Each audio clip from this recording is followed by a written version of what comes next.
Lena Rivers by Mary Jane Holmes. Part 5 out of 7. I've heard enough.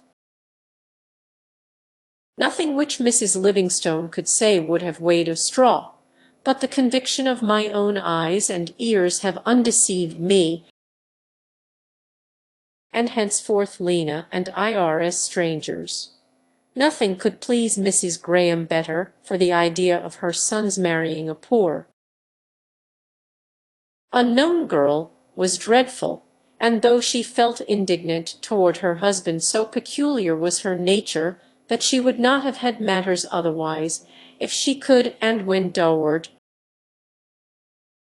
who disliked scenes, suggested the propriety of her not speaking to his father on the subject at present, he assented,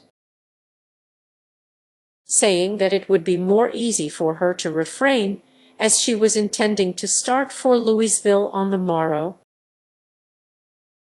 I've been contemplating a visit there for some time, and before Mr. Graham left home this morning, I had decided to go," said she, at the same time proposing that Durward should accompany her. To this consented willingly, for in the first shock of his disappointment, a change of place and scene was what he most desired. The hot blood of the South, which burned in his veins, seemed all on fire, and he felt that he could not, for the present at least, be daily associated with his stepfather. An absence of several days, he thought, might have the effect of calming him down. It was accordingly decided that he should on the morrow start with her for Louisville, to be gone 2 weeks.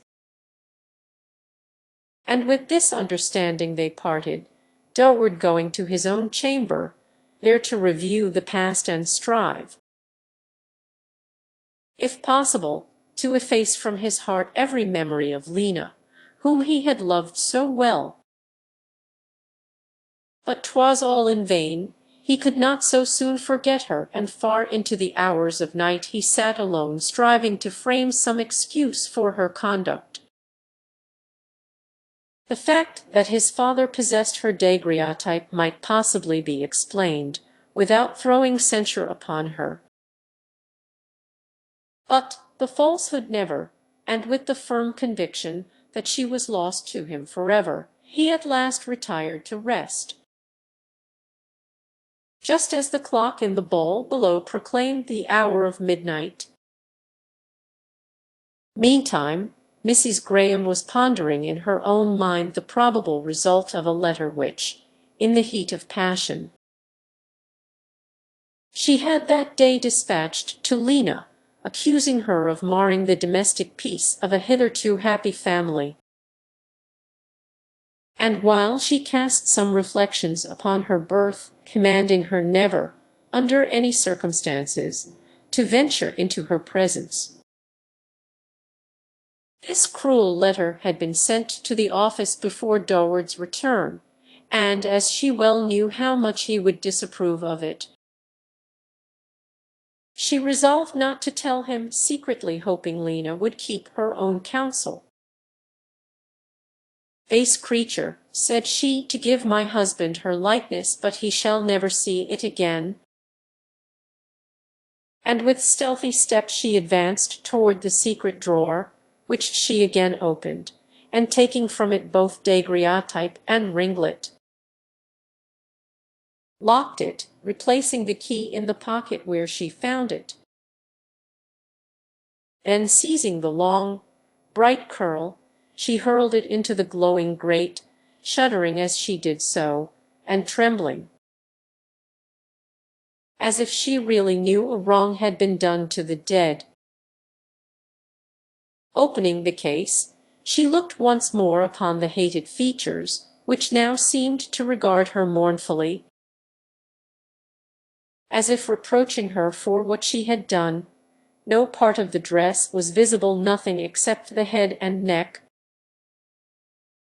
which was uncovered, and over which fell the chestnut curls, whose companions so recently lay seething and scorching on the burning coals. There was a footstep without her husband had returned, and quick as thought was the daguerreotype concealed, while Mrs. Graham, forcing down her emotion, took up a book, which she seemed to be intently reading when her husband entered. After addressing to her a few commonplace remarks, all of which she answered civilly, he went to the wardrobe,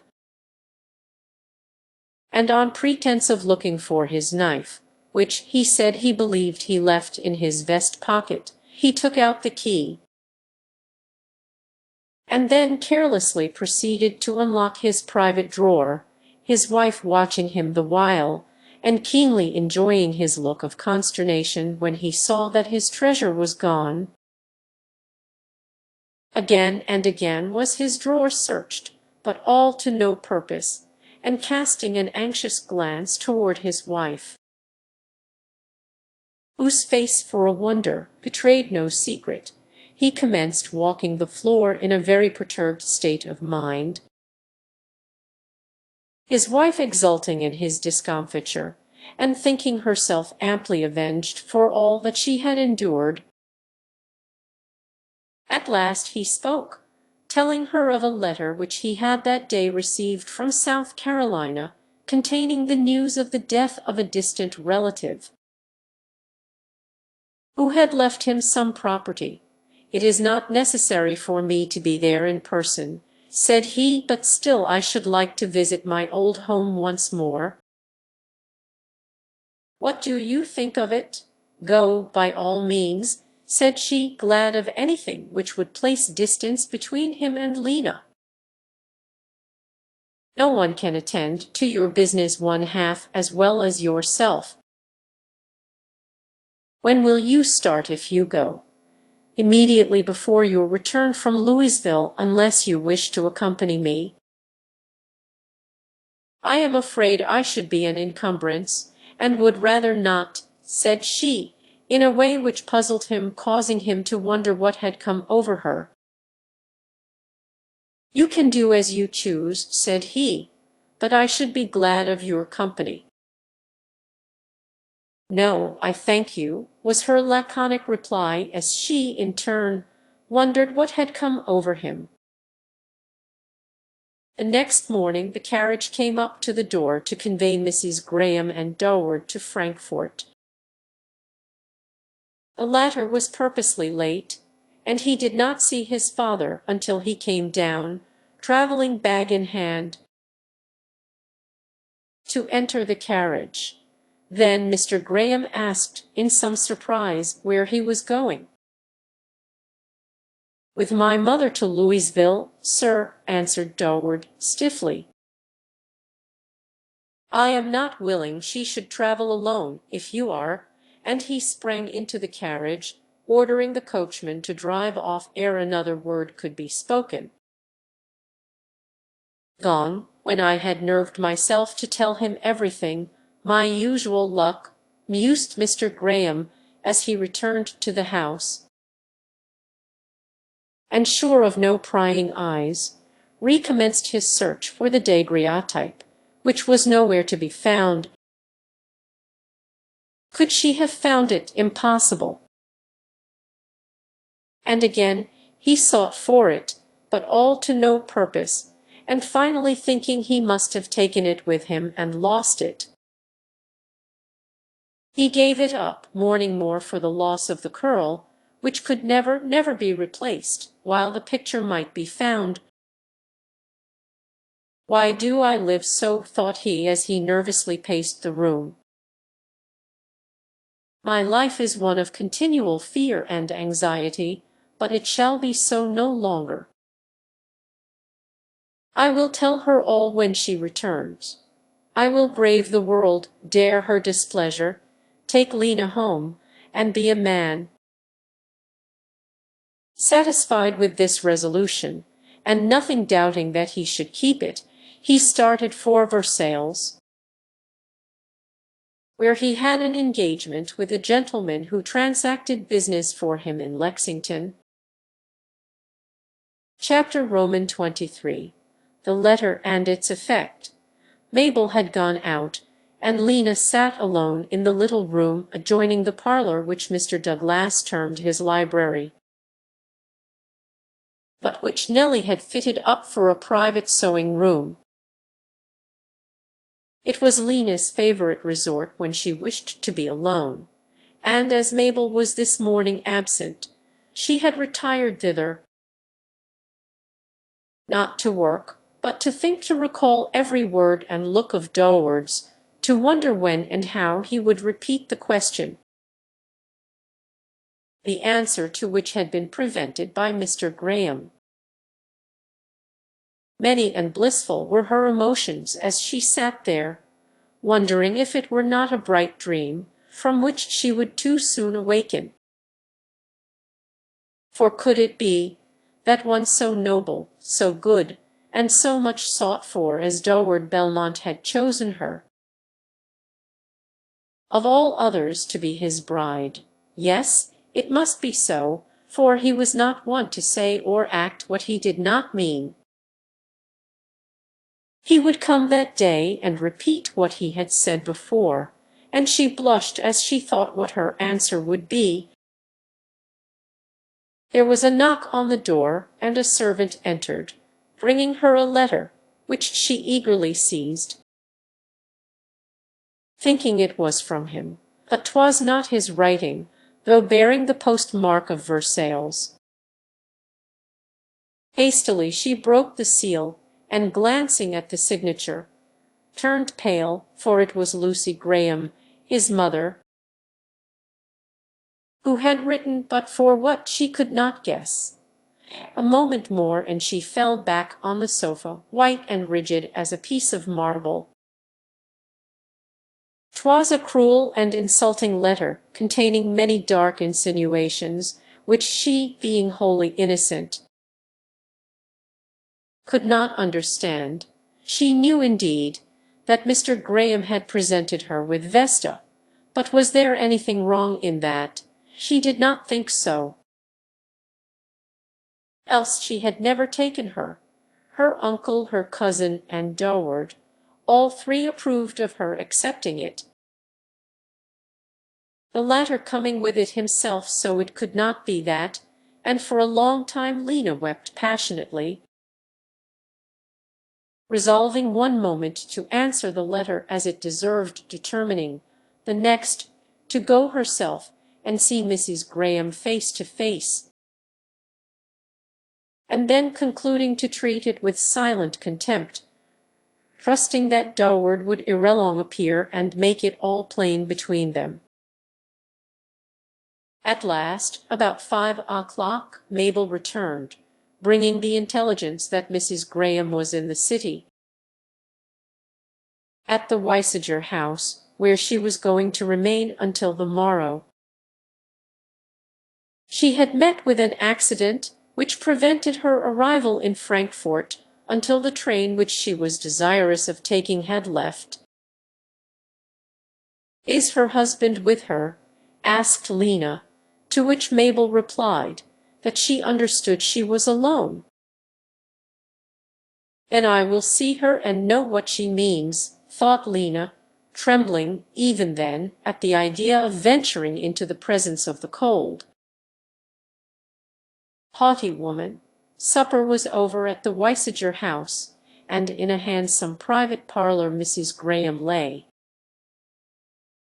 half asleep, upon the sofa, while in the dressing-room adjoining Durward sat, trying to frame a letter which should tell poor Lena that their intimacy was forever at an end.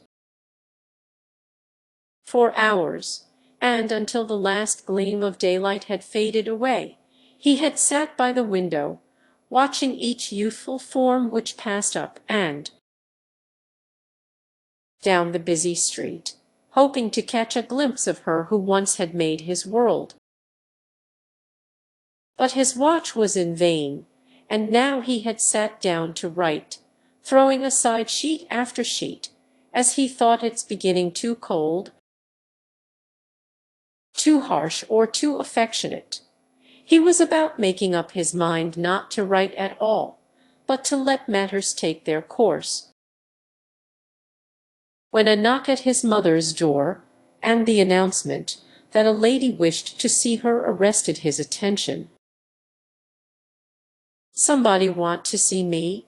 Just show her up," said Mrs. Graham, smoothing down her flaxen hair, and wiping from between her eyes a spot of powder which the opposite mirror revealed. In a moment the visitor entered, a slight, girlish form, whose features were partially hidden from view by a heavy lace veil, which was thrown over her satin hood. A single glance convinced Mrs. Graham that it was a lady, a well-bred lady, who stood before her, and very politely she bade her be seated. Rather haughtily the proffered chair was declined, while the veil was thrown aside, disclosing to the astonished gaze of Mrs. Graham the face of Lena Rivers, which was unnaturally pale, while her dark eyes grew darker with the intensity of her feelings. "Lena Rivers, why came you here?" she asked, while at the mention of that name Durward started to his feet, but quickly resumed his seat, listening with indescribable emotions to the sound of a voice which made every nerve quiver with pain. "You ask me why I am here, madam," said Lena. "I came to seek an explanation from you, to know of what I am accused, to ask why you wrote me that insulting letter, me, an orphan girl, alone and unprotected in the world, and who never knowingly harmed you or yours." "Never harmed me or mine," scornfully repeated Mrs. Graham. "Don't add falsehood to your other sins, though. If you will lie to my son, you of course will to me, his mother."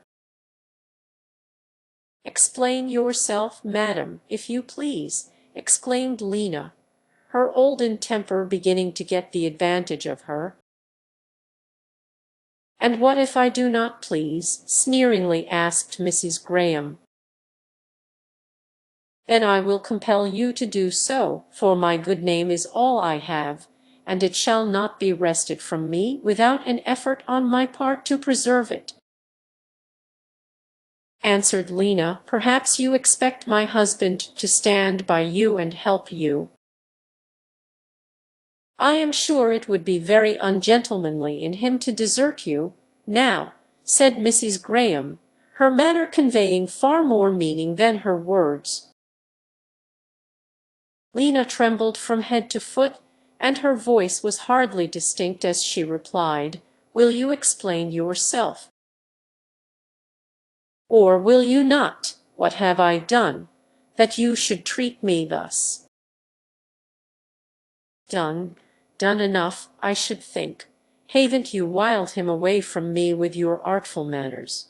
Has he ever been the same man since he saw you? Hasn't he talked of you in his sleep, made you most valuable presents which a true woman would have refused, and in return haven't you bestowed upon him your daguerreotype, together with a lock of your hair, on which you no doubt pride yourself, but which to me and my son seem like so many coiling serpents?" Lena had sat down. She could stand no longer, and burying her face in her hands, she waited until Mrs. Graham had finished. Then, lifting up her head, she replied in a voice far more husky than the one in which she before had spoken, "You accuse me wrongfully,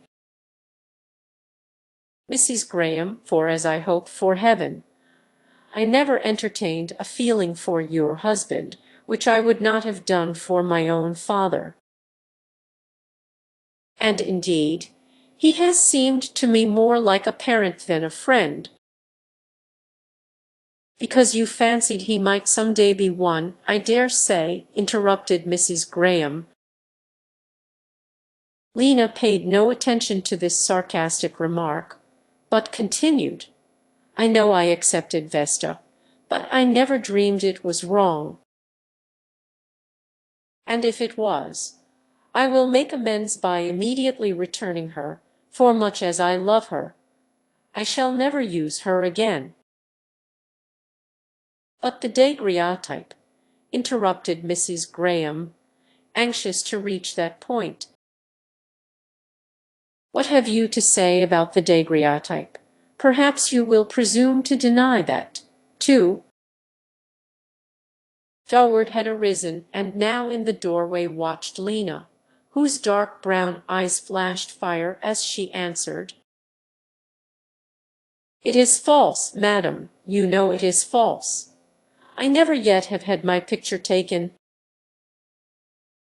"But he has it in his possession. How do you account for that?" "Again I repeat, that is false," said Lena, while Mrs. Graham, strengthened by the presence of her son, answered, "I can prove it, miss. I defy you to do so," said Lena, strong in her own innocence. "Shall I show it to her, Durward?" asked Mrs. Graham, and Lena, turning suddenly round, became for the first time conscious of his presence. With a cry of anguish she stretched her arms imploringly toward him, asking him, in piteous tones, to save her from his mother. Durward would almost have laid down his life to prove her innocent, but he felt that could not be. So he made her no reply, and in his eye she read that he too was deceived. With a low, wailing moan she again covered her face with her hands, while Mrs. Graham repeated her question. "Shall I show it to her?" Durward was not aware that she had it in her possession, and he answered, "Why do you ask, when you know you cannot do so?" Oh, how joyfully Lena started up! He did not believe it, after all, and if ever a look was expressive of gratitude, that was which she gave to Durward, who returned her no answering glance save one of pity. And again that wailing cry smote painfully on his ear. Taking the case from her pocket, Mrs. Graham advanced toward Lena, saying, "Here, see for yourself, and then deny it if you can." But Lena had no power to take it.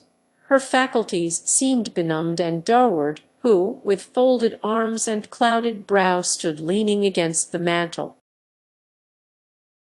construed her hesitation into guilt, which dreaded to be convicted.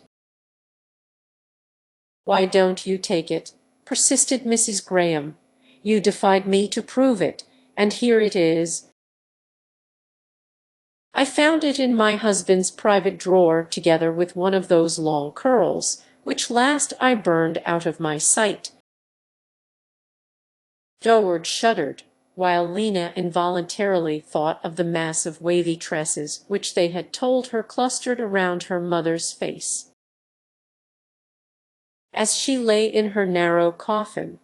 Why thought she of her mother then? Was it because they were so strangely alike? That any allusion to her own personal appearance always reminded her of her lost parent. Perhaps so. But to return to our story, Lena would have sworn that the likeness was not hers, and still an undefined dread crept over her, preventing her from moving. "You seem so unwilling to be convinced. Allow me to assist you," said Mrs. Graham, at the same time unclasping the case and holding to view the picture, on which with wondering eyes Lena gazed in astonishment. "It is I, it is. But, oh heaven, how came he by it?" she gasped, and the next moment she fell fainting at Durward's feet. In an instant he was bending over her, his mother exclaiming, "Pray don't touch her, she does it for effect." But he knew better.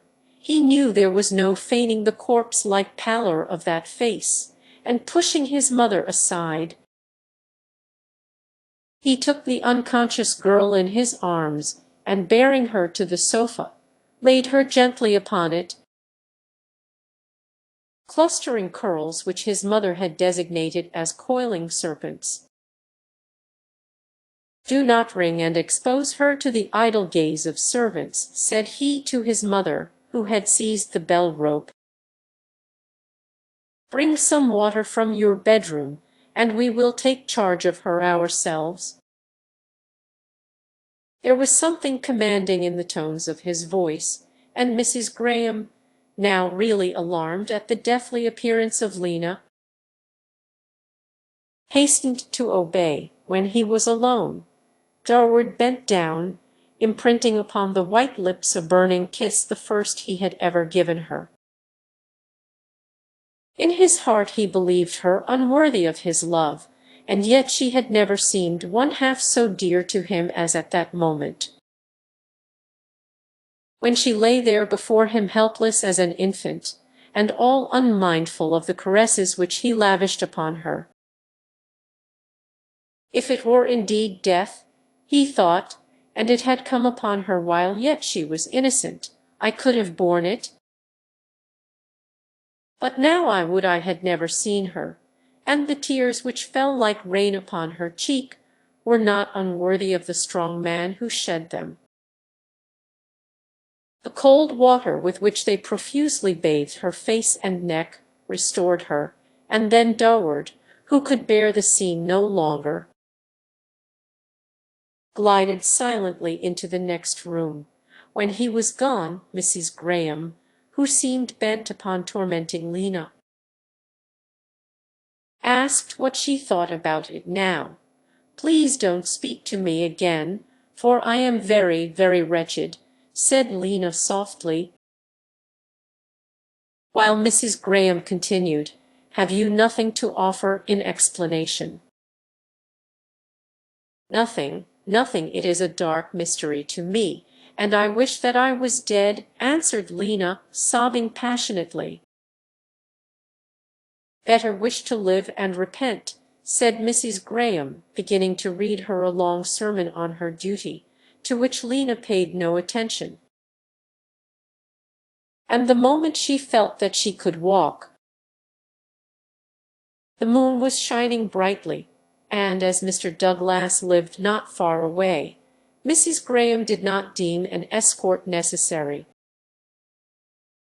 But Dorward thought differently. He could not walk with her side by side, as he had often done before, but he would follow at a distance to see that no harm came near her. There was no danger of his being discovered, for Lena was too much absorbed in her own wretchedness to heed aught about her. And in silence he walked behind her until he saw the door of Mr. Douglas' house close upon her. Then, feeling that there was an inseparable barrier between them, he returned to his hotel, where he found his mother exulting over the downfall of one whom, for some reason, she had always disliked. "Didn't she look confounded, though, when I showed her the picture?" said she.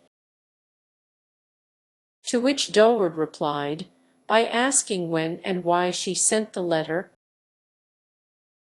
"I did it because I was a mind to, and I am not sorry for it, either," was Mrs. Graham's crusty answer, whereupon the conversation was dropped.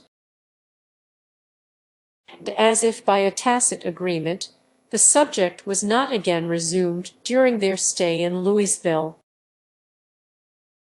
It would be impossible to describe Lena's emotion as she returned to the house.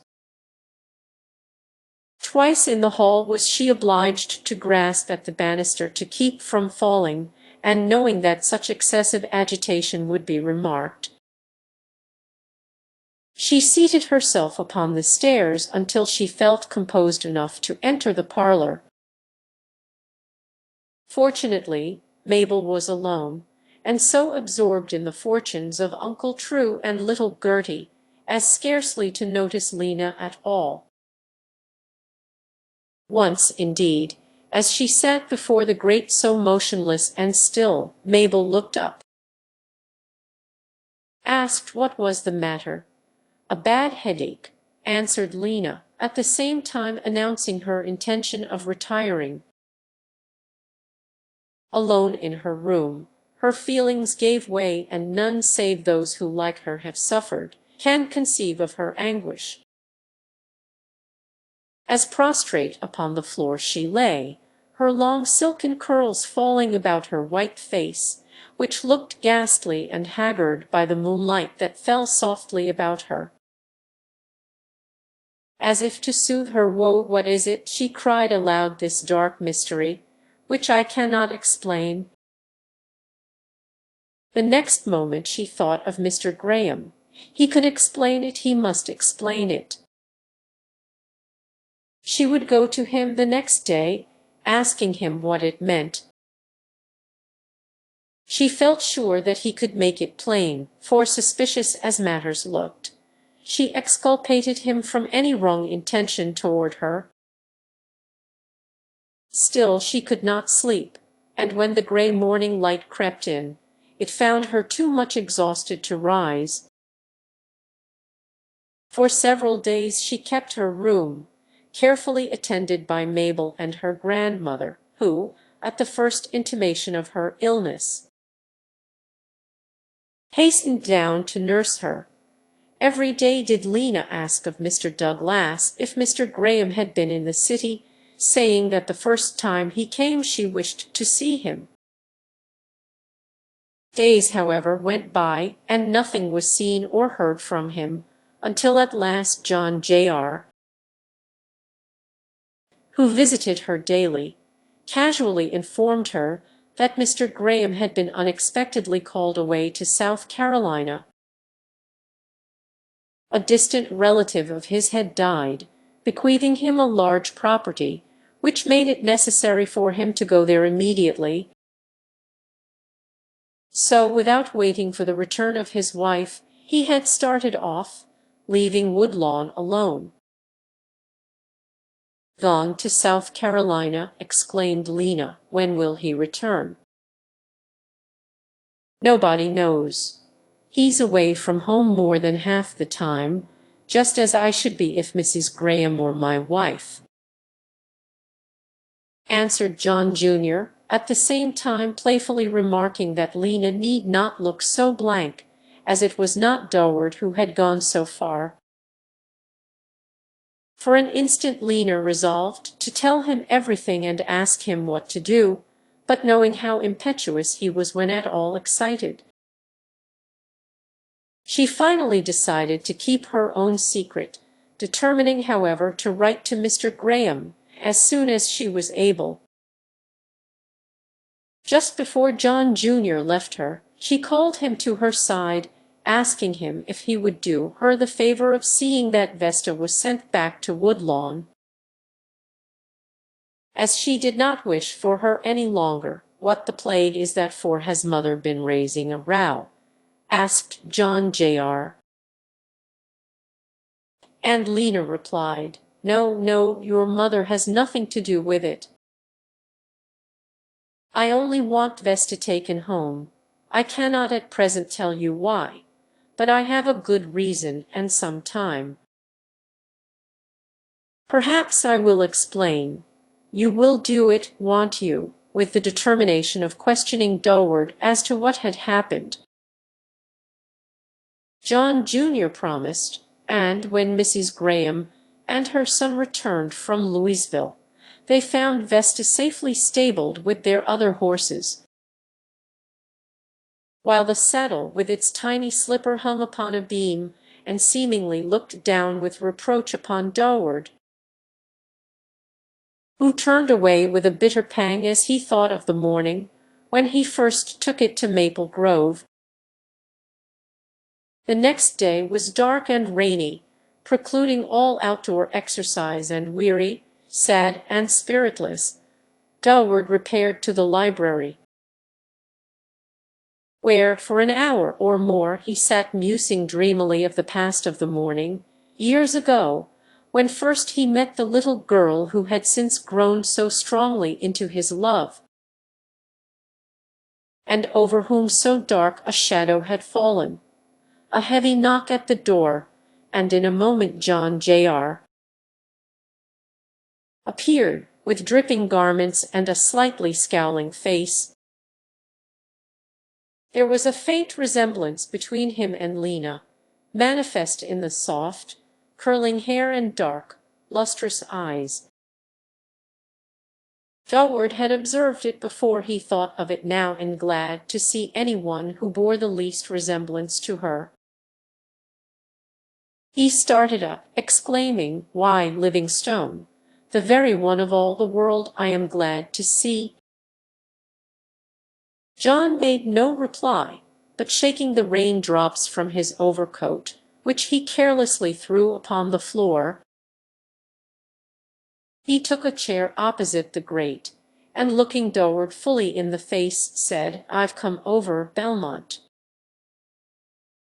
to ask you a few plain, unvarnished questions, which I believe you will answer truthfully. Am I right?" "Certainly, sir, go on," was Joward's reply. "Well, then, to begin, are you and Lena engaged?" "No, sir." "Have you been engaged?" "No, sir." "Do you ever expect to be engaged?" "No, sir." "Have you quarreled?" "No, sir."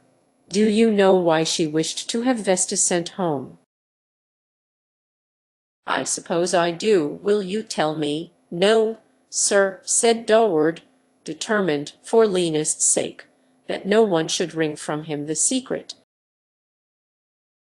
John Jr. arose, jammed both hands into his pockets, walked to the window, made faces at the weather, walked back to the grate, made faces at that, kicked it, and then, turning to Joward, said, "There's the old Nick to pay, somewhere." Nothing from Joward, who only felt bound to answer direct questions. "I tell you, there's the old Nick to pay, somewhere," continued John, raising his voice. "I knew it all the while Lena was sick. I read it in her face when I told her Mr. Graham had gone south." A faint sickness gathered around Joward's heart, and John Jr. proceeded, "She wouldn't tell me, and I've come to you for information." "Will you give it to me?" "No, sir," said Joward. "The nature of our trouble is known only to ourselves and one other individual, and I shall never divulge the secret. Is that other individual my mother?"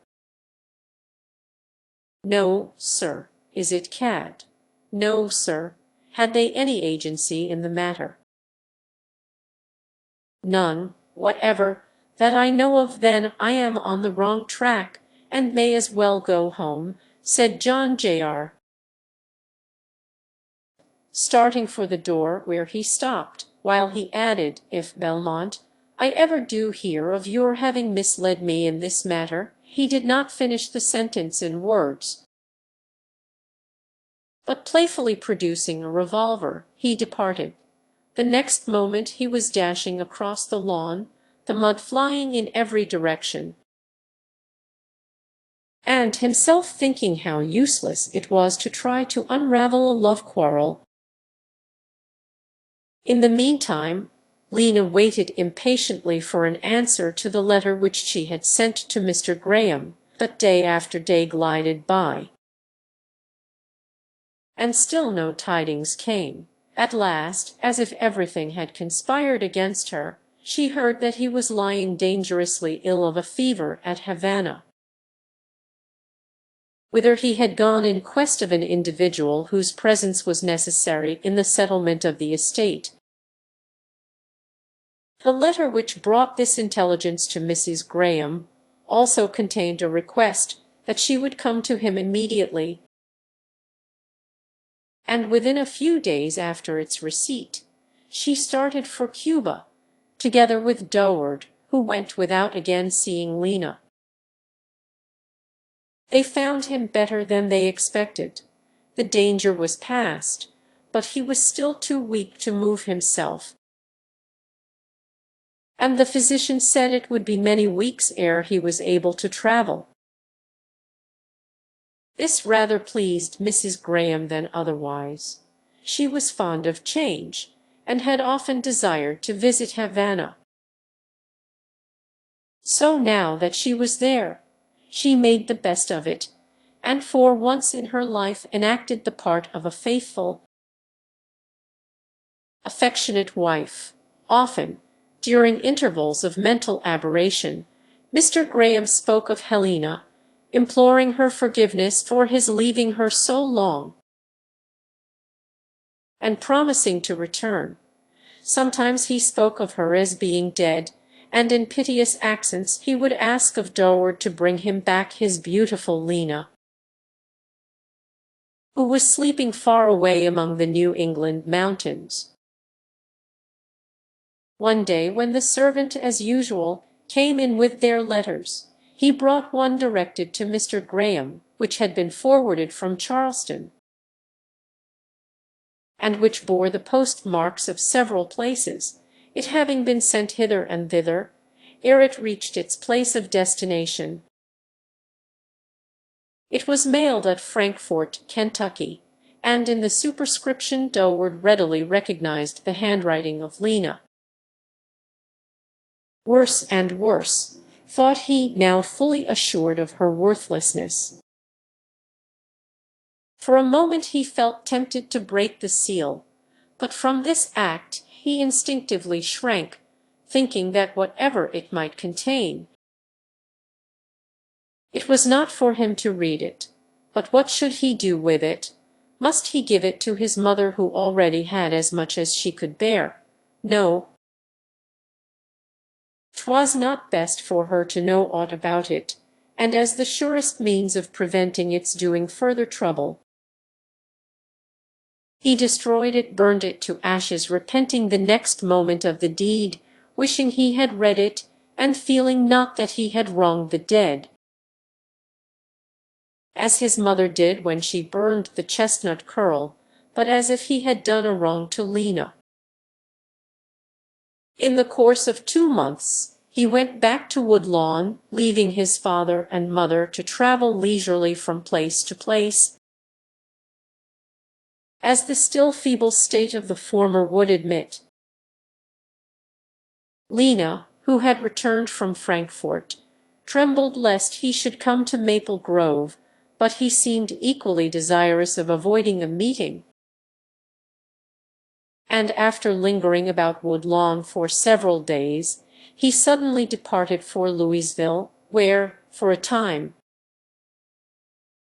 we leave him while we follow the fortunes of others connected with our story. Chapter Roman 24. John Jr. and Mabel. Time and absence had gradually softened John Jr.'s feelings toward Nellie.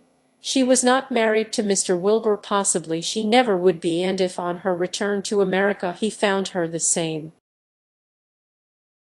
he would lose no time in seeing her, and, if possible, secure her to himself.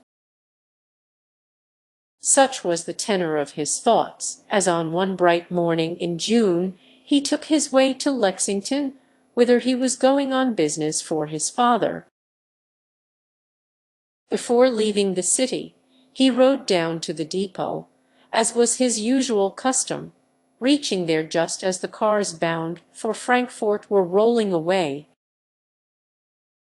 Upon the platform of the rear car stood an acquaintance of his, who called out, "Halloo, Livingstone, have you heard the news?" "News, number what news?" asked John Jr., following after the fast-moving train. "Bob Wilbur and Nellie Douglas are married," screamed the young man, who, having really heard of Mr. Wilbur's marriage, supposed it must of course be with Nellie. John Jr. had no doubt of it, and for a moment his heart fainted beneath the sudden blow. But he was not one to yield long to despair, and soon recovering from the first shock, he raved in uncontrollable fury, denouncing Nellie as worthless, fickle, and good for nothing, mentally wishing her much joy with her husband,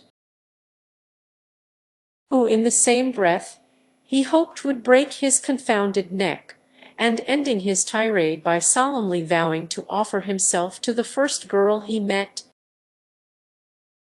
whether black or white. Full of this resolution, he put spurs to firelock and sped away over the turnpike, looking neither to the right nor the left, lest a chance should offer for the fulfillment of his vow. It was the dusk of evening when he reached home, and giving his horse into the care of a servant, he walked with rapid strides into the parlor, starting back as he saw Mabel Ross, who, for a few days past, had been visiting at Maple Grove. "There's no backing out," thought he, "it's my destiny, and I will meet it like a man. Nellie spited me, and I will let her know how good it feels." "Mabel," said he, advancing toward her, "will you marry me? Say yes or no quick." This was not quite the kind of wooing which Mabel had expected.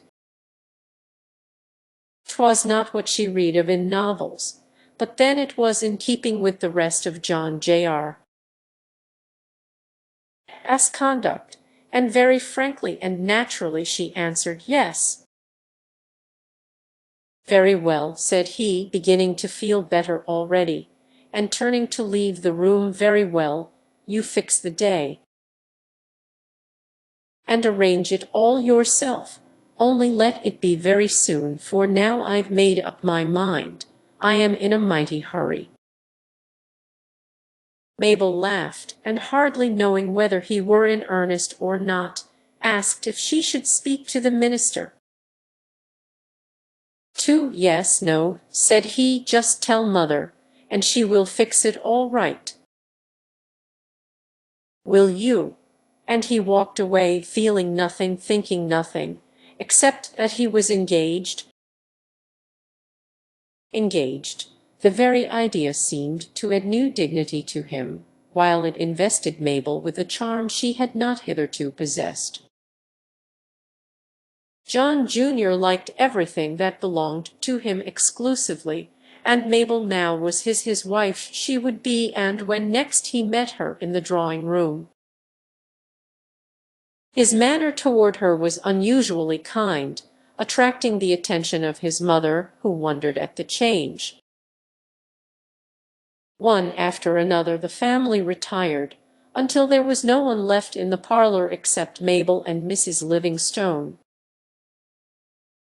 who, as her husband chanced to be absent, had invited her young visitor to share her room. When they were alone, Mabel, with many blushes and a few tears, told of all that had occurred, except, indeed, of John's manner of proposing, which she thought best not to confide to a third person.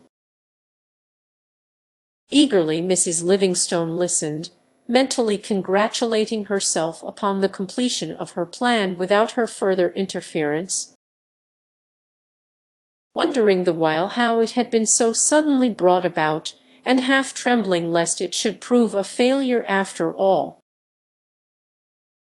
So when Mabel spoke of John Jr.'s wish that the marriage should be consummated immediately, she replied,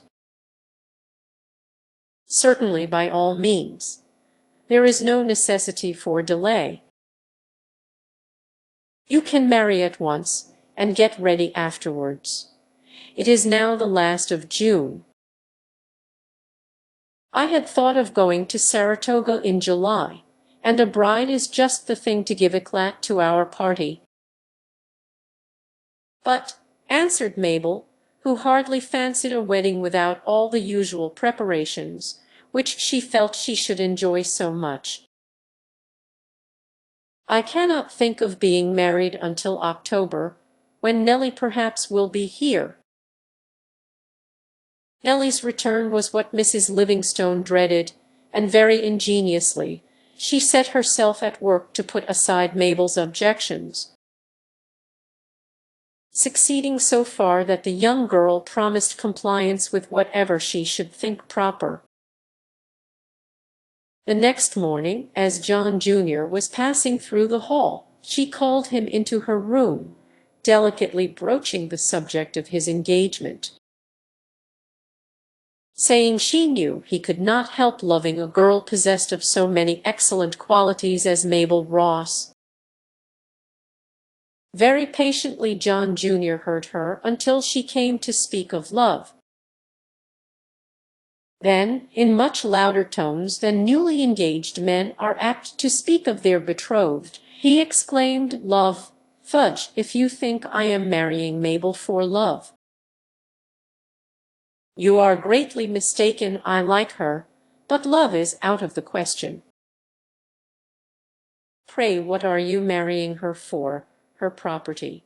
"Property," repeated John, with a sneer. "I've seen the effect of marrying for property.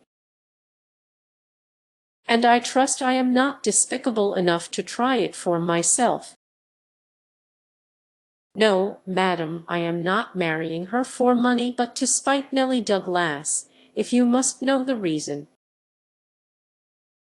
I've loved her as I shall never again love womankind, but she cheated me. She's married to Robert Wilbur, and now I've too much spirit to have her think I care. If she can marry, so can I. She isn't the only girl in the world, and when I heard what she had done, I vowed I should offer myself to the first female I saw. As good or bad luck would have it, 'twas Mabel, who you know said yes, of course, for I verily believe she likes me far better than I deserve. What kind of a husband I shall make, the Lord only knows, but I am in for it. My word is passed, and the sooner you get us tied together the better, but for heaven's sake, don't go to making a great parade. Mabel has no particular home. She's here now, and why not let the ceremony take place here? But fix it to suit yourselves, only don't let me hear you talking about it, for fear I will get sick of the whole thing." This was exactly what Mrs. Livingstone desired. She had the day before been to Frankfort herself, learning from Mrs. Atkins of Mr. Wilbur's marriage with the English girl. She knew her son was deceived, and it was highly necessary that he should continue so. She felt sure that neither her daughters, Mabel nor Lena, knew of Mr. Wilbur's marriage, and she resolved they should not.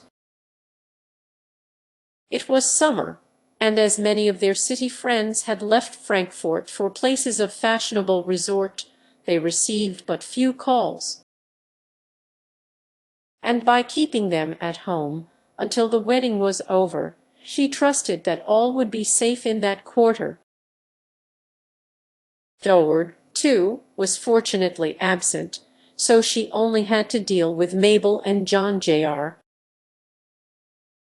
The first of these she approached very carefully, casually telling her of Mr. Wilbur's marriage, and then hastily adding, "But pray don't speak of it to any one, as there are special reasons why it should not at present be discussed. Sometime I may tell you the reason." Mabel wondered why so small a matter should be a secret, but Mrs. Livingstone had requested her to keep silence, and that was a sufficient reason why she should do so. The next step was to win her consent for the ceremony to take place there, and in the course of 3 weeks, saying that it was her son's wish. But on this point she found more difficulty than she had anticipated. for Mabel shrank from being married at the house of his father. It didn't look right, said she, and she knew Mr. Douglas would not object to having it there. Mrs. Livingstone knew so, too, but there was too much danger in such an arrangement, and she replied, of course not. If you request it, but will it be quite proper for you to ask him to be at all the trouble when Nellie is gone? And there is no one at home to superintend.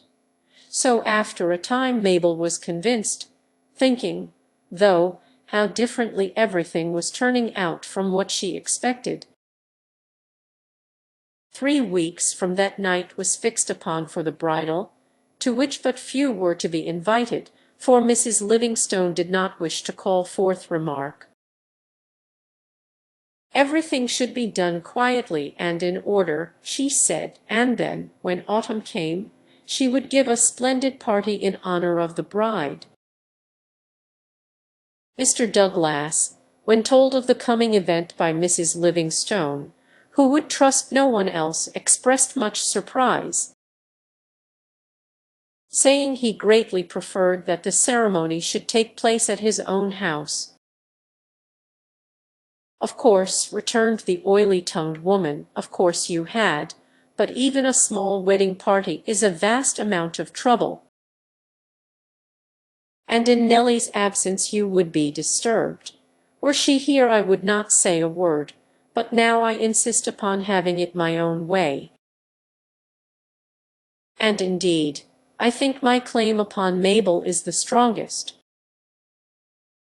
Silenced, but not quite convinced, Mr. Douglas said no more, thinking, meanwhile, that if he only could afford it, Mabel should have a wedding worthy of her. But he could not, he was poor, and hence Mrs. Livingstone's arguments prevailed the more easily. Fortunately for her, John Jr. manifested no inclination to go out at all. A kind of torpor seemed to have settled upon him, and day after day he remained at home, sometimes in a deep study in his own room, and sometimes sitting in the parlor, where his very unlover-like deportment frequently brought tears to Mabel's eyes, while Carrie loudly denounced him as the most clownish fellow she ever saw. "I hope you will train him, Mabel," said she, "for he needs it. He ought to have had Nellie Douglas. She's a match for him." "Why didn't you have her, John?" With a face dark as night, he angrily requested Carrie to mind her own business, saying he was fully competent to take charge of himself, without the interference of either wife or sister. "Oh, what if he should look and talk so to me?" thought Mabel, shuddering as a dim foreboding of her sad future came over her. Lena, who understood John Jr. better than anyone else, saw that all was not right. She knew how much he had loved Nellie. She believed he loved her still, and why should he marry another? She could not tell. And as he withheld his confidence from her, appearing unusually moody and cross, she dared not approach him. At last, having an idea of what she wanted, and willing to give her a chance, he one day, when they were alone, abruptly asked her what she thought of his choice. "If you ask me what I think of Mabel," said she, "I answer that I esteem her very highly. And the more I know her the better I love her. Still, I never thought she would be your wife." "I indeed never thought she would," answered John, beginning to grow crusty, and elevating his feet to the top of the mantel.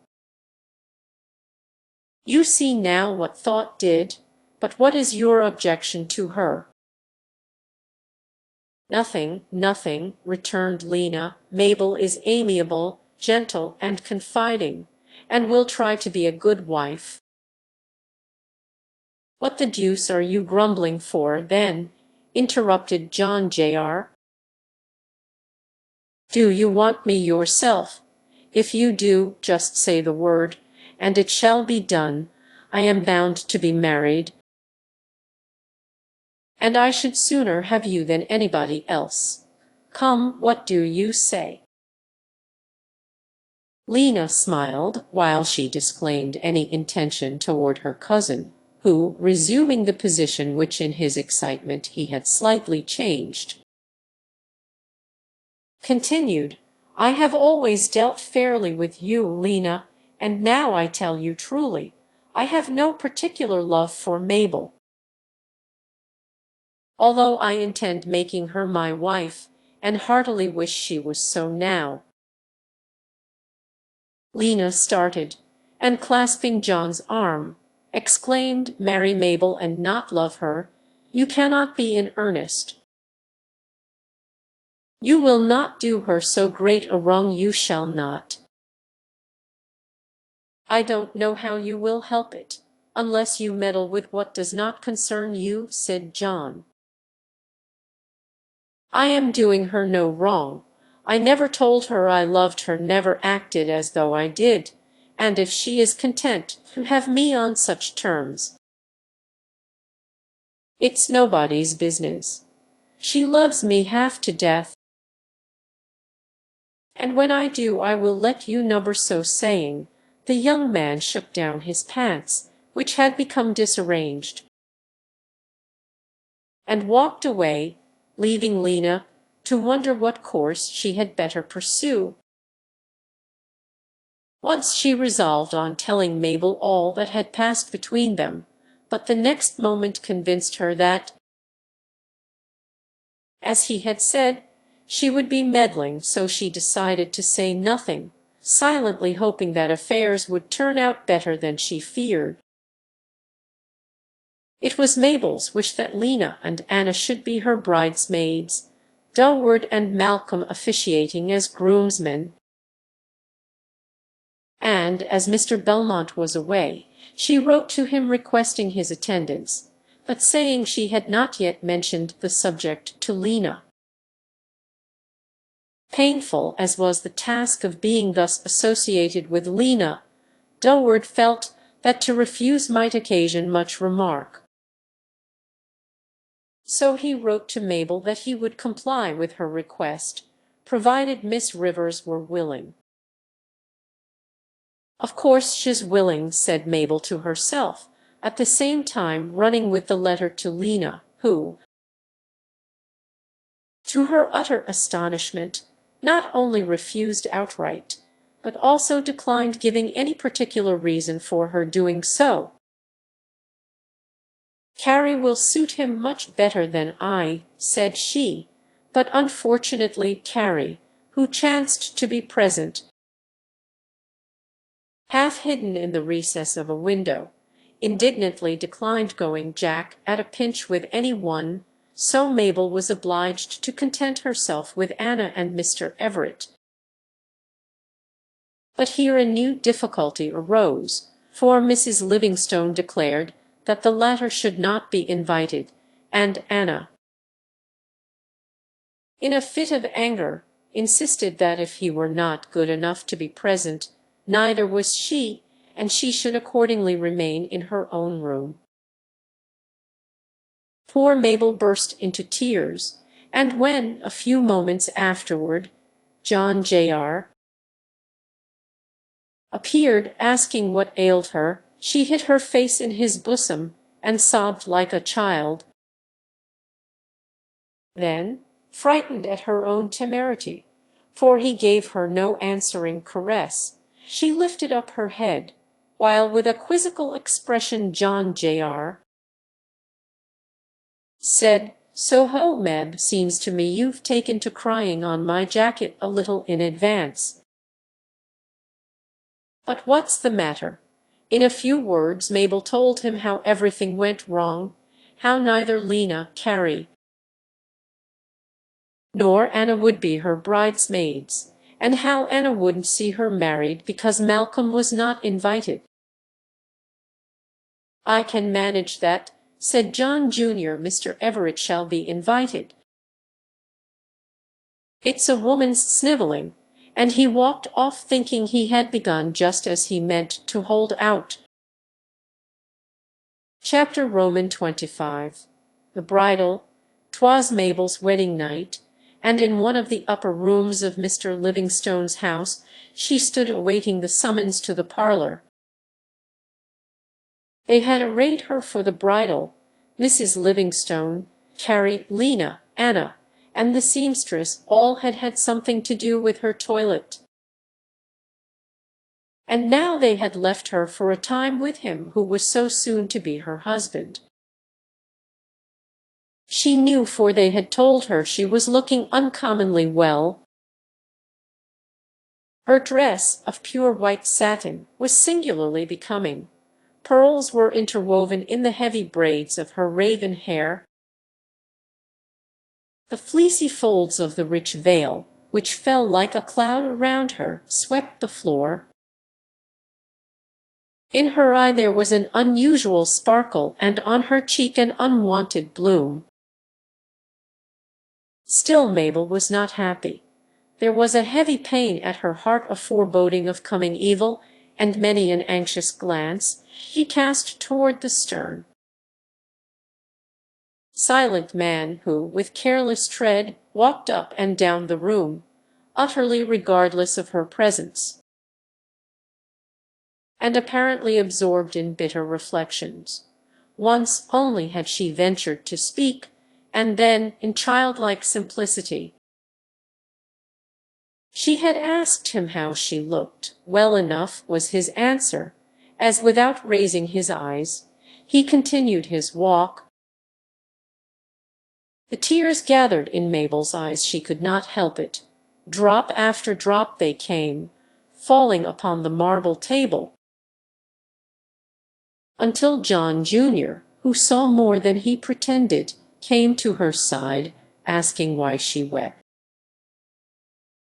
Mabel was beginning to be terribly afraid of him, and for a moment she hesitated, but at length, summoning all her courage,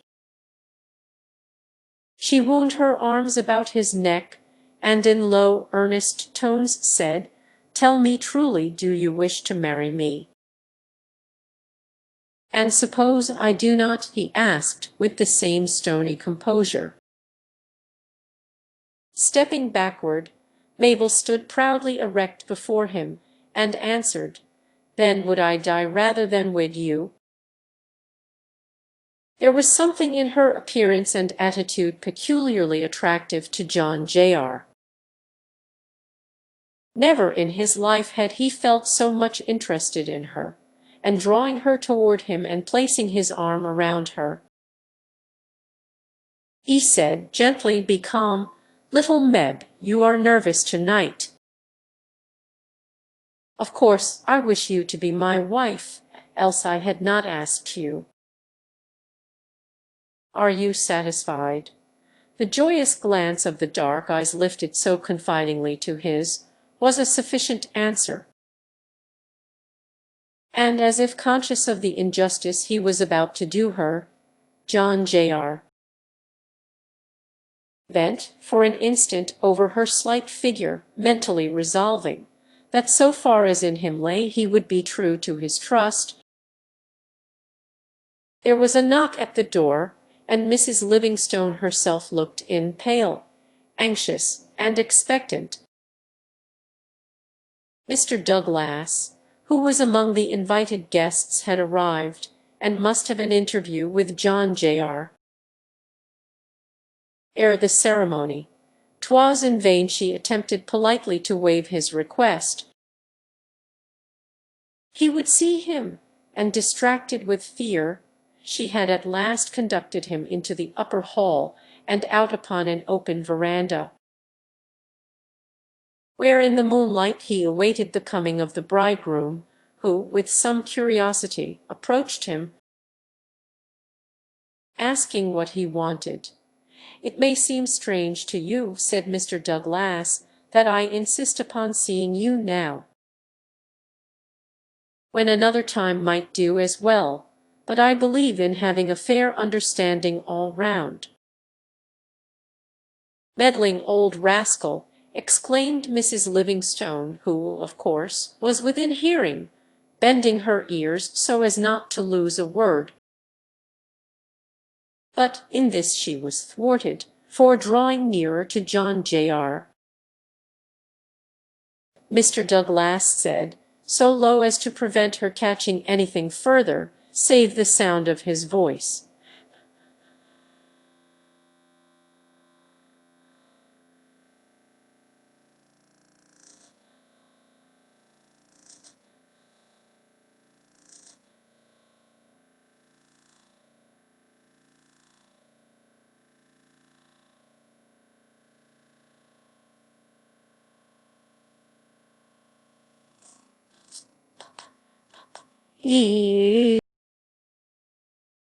"I do not accuse you of being at all mercenary, but such things have been, and there has something come to my knowledge to-day, which I deem it my duty to tell you, so that hereafter you can neither blame me nor Mabel." "What is it?" asked John Jr., and Mr. Douglas replied, "To be brief, then, Mabel's large fortune is, with the exception of a few thousands, of which I have charge, all swept away by the recent failure of the Planters' Bank in which it was invested. I heard of it this morning, and determined on telling you, knowing that if you loved her for herself, it would make no difference, while if you loved her for her money, it were far better to stop here." Nothing could have been further from John's thoughts than a desire for Mabel's wealth, which, precious as it seemed in his mother's eyes, was valueless to him, and after a moment's silence, in which he was thinking what a rich disappointment it would be to his mother, who, he knew, prized Mabel only for her money, he exclaimed, "Good! I am glad of it.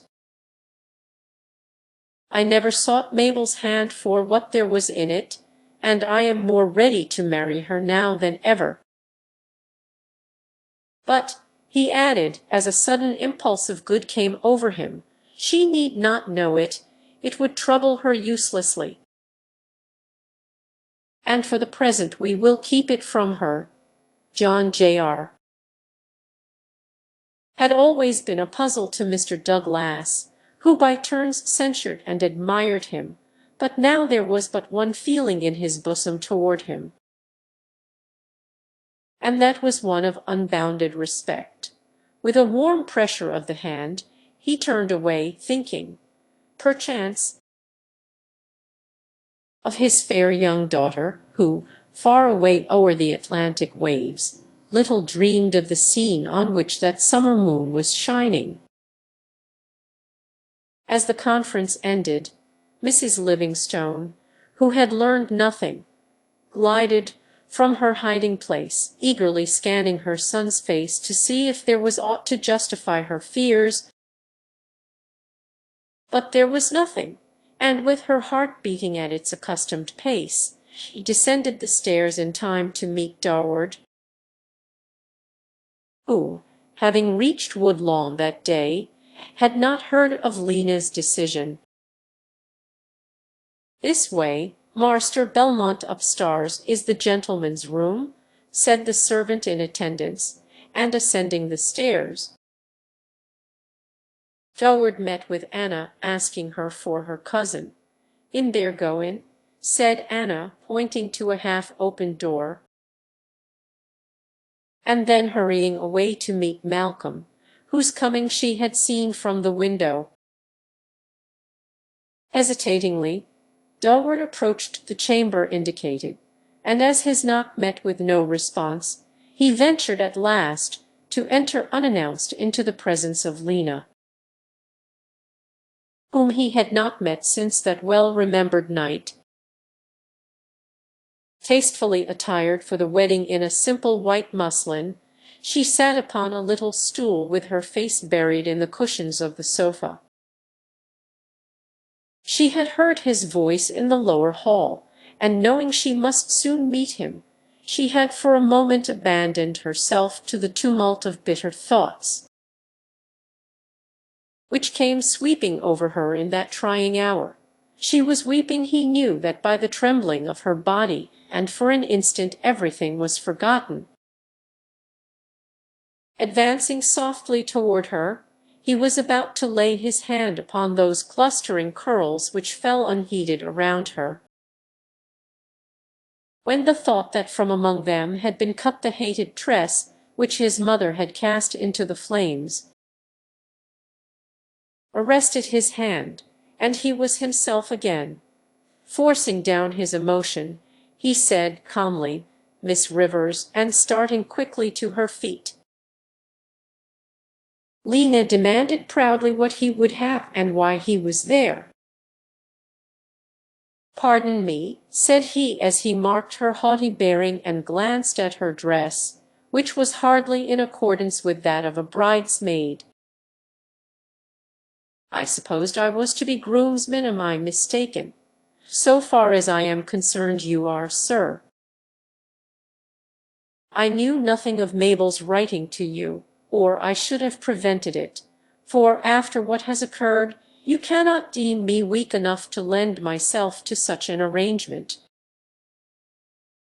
And Lena walked out of the room, while Durward looked after her in amazement, one moment admiring her spirit,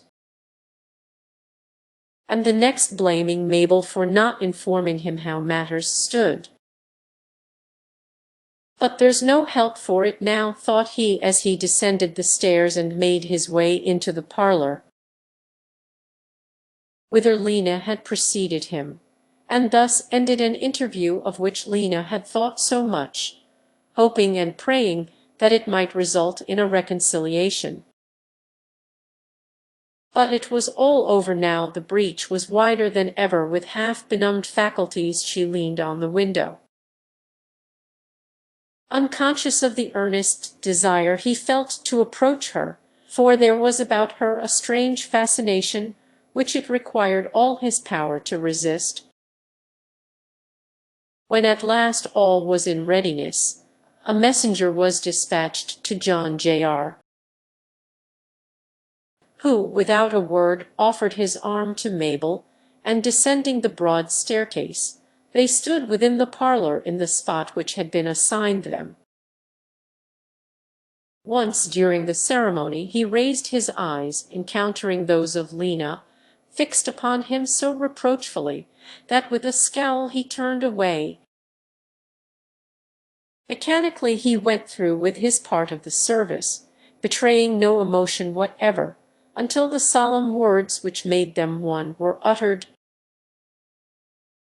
Then, when it was over, when he was bound to her forever, he seemed suddenly to awake from his apathy and think of what he had done. Crowding around him, they came with words of congratulation, all but Lena, who tarried behind, for she had none to give. Wretched as she was herself, she pitied the frail young bride, whose half-joyous, half-timid glances toward the frigid bridegroom showed that already was she sipping from the bitter cup whose very dregs she was destined to drain. In the recess of a window near to John Jr., Mr. Douglas and Durward stood, speaking together of Nellie. And though John shrank from the sound of her name, his hearing faculties seemed unusually sharpened, and he lost not a word of what they were saying. "So Nellie is coming home in the autumn, I am told," said Durward, "and I am glad of it, for I miss her much. But what is it about Mr. Wilbur's marriage? Wasn't it rather unexpected?" "No, not very. Nellie knew before she went that he was engaged to Miss Allen, but at his sister's request she kept it still." He found her at a boarding school in Montreal several years ago. Will they remain in Europe? For a time, at least, until Mary is better, but Nellie comes home with some friends from New Haven, whom she met in Paris. Then, in a low tone, Mr. Douglas added, I almost dread the effect of this marriage upon her. For I am positive she liked him better than anyone else. The little white, blue-veined hand which rested on that of John Jr. was suddenly pressed so spasmodically that Mabel looked up inquiringly in the face which had no thought for her. For Mr. Douglas' words had fallen upon him like a thunderbolt, crushing him to the earth, and for a moment rendering him powerless. Instantly he comprehended it all. He had deceived himself, and by his impetuous haste lost all that he held most dear on earth. There was a cry of faintness, a grasping at empty space to keep from falling, and then forth into the open air they led the half-fainting man,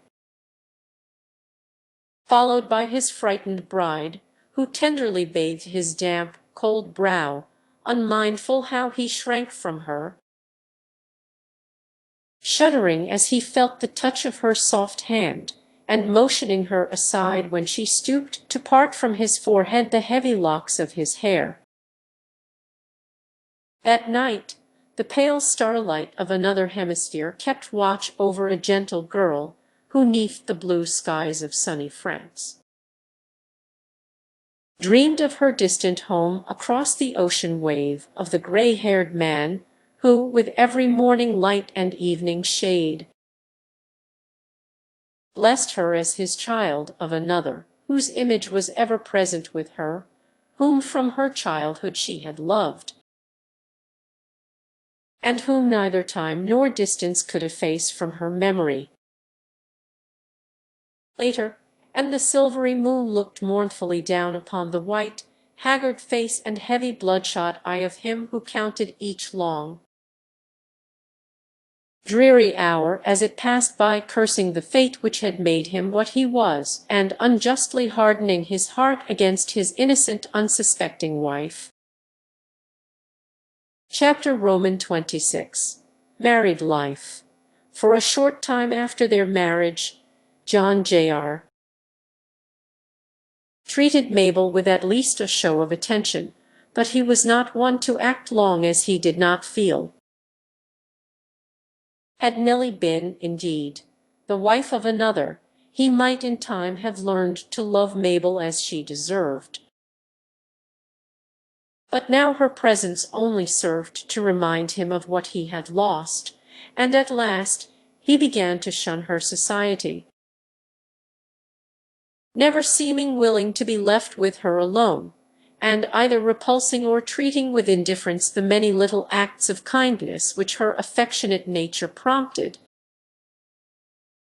To all this Mabel was not blind, and when once she began to suspect her true position, it was easy for her to fancy slights where none were intended. Thus, ere she had been 2 months a wife, her life was one of constant unhappiness, and, as a matter of course,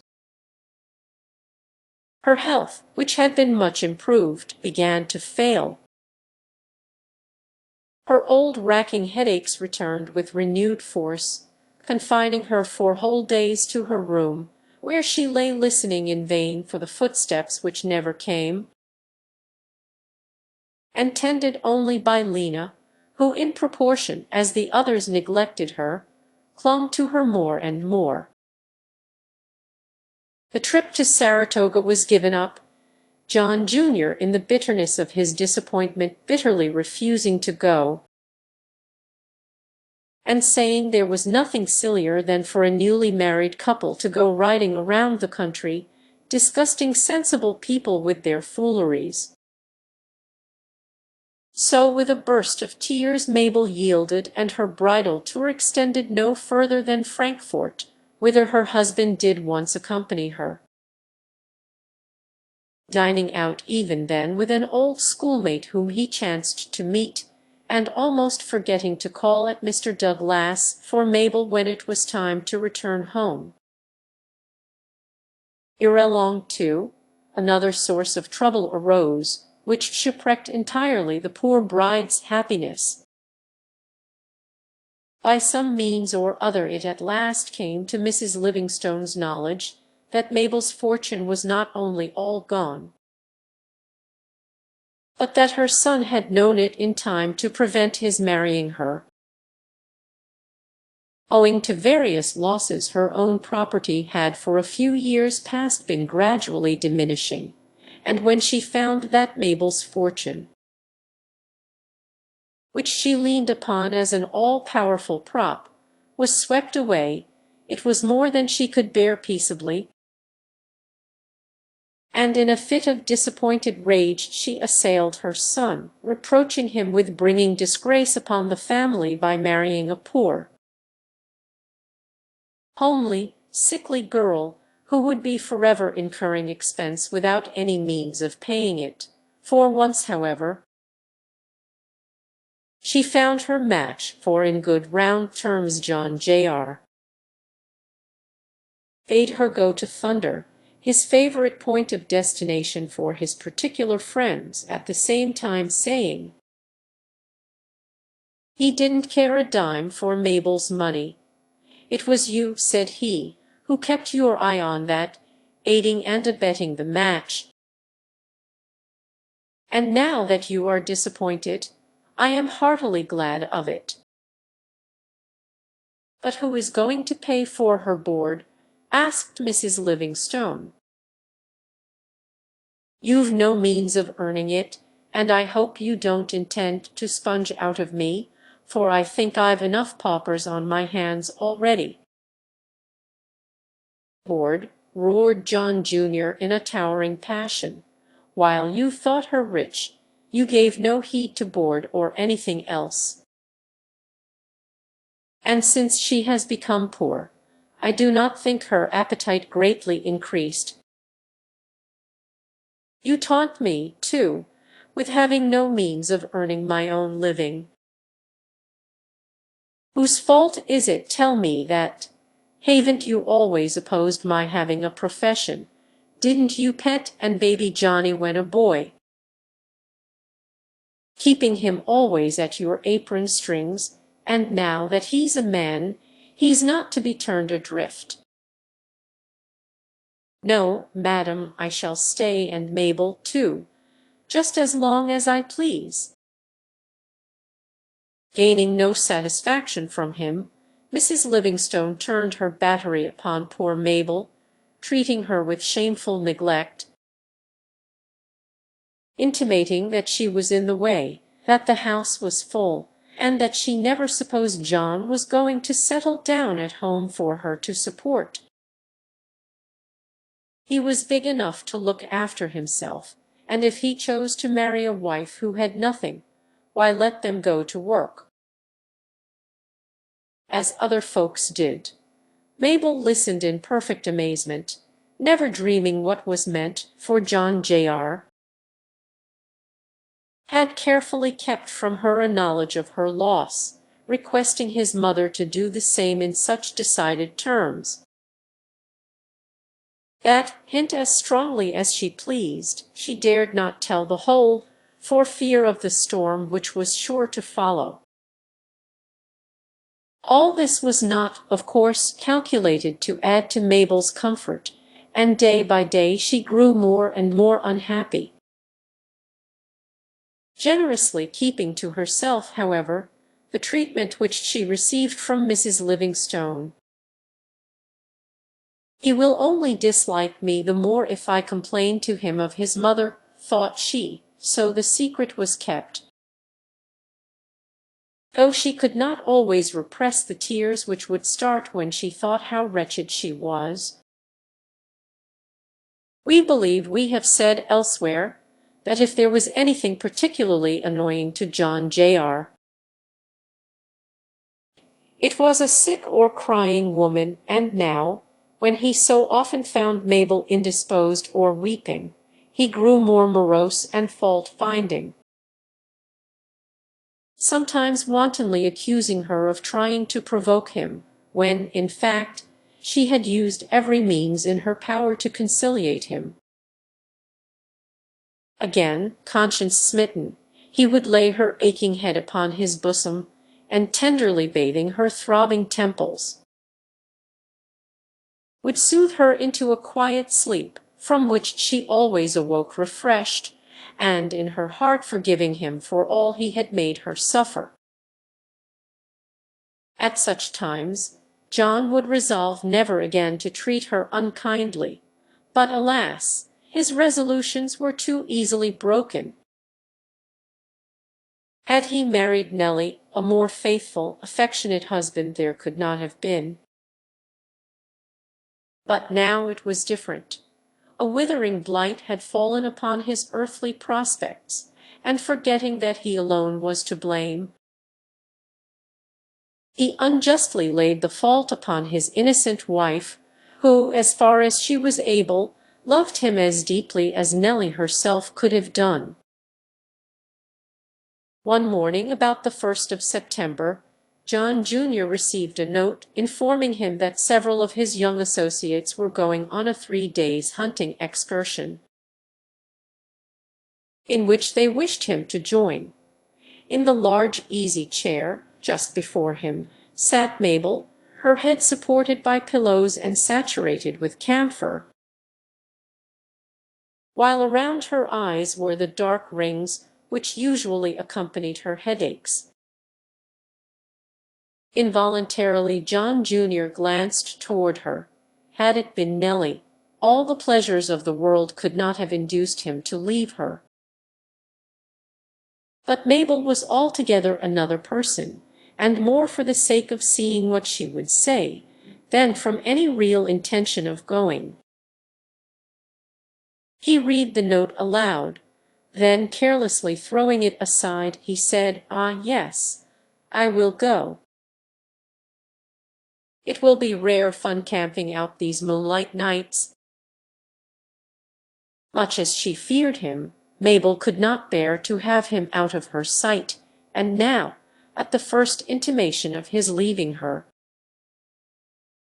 her lip began to tremble, while tears filled her eyes and dropped upon her cheeks.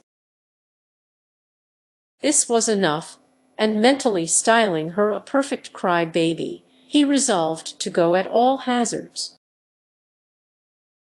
"I don't think you ought to leave Mabel. She feels so badly," said Anna, who was present. "I want to know if little Anna's got so she can dictate me, too," answered John, imitating her voice, and adding that he reckoned Mabel would get over her bad feelings quite as well without him as with him.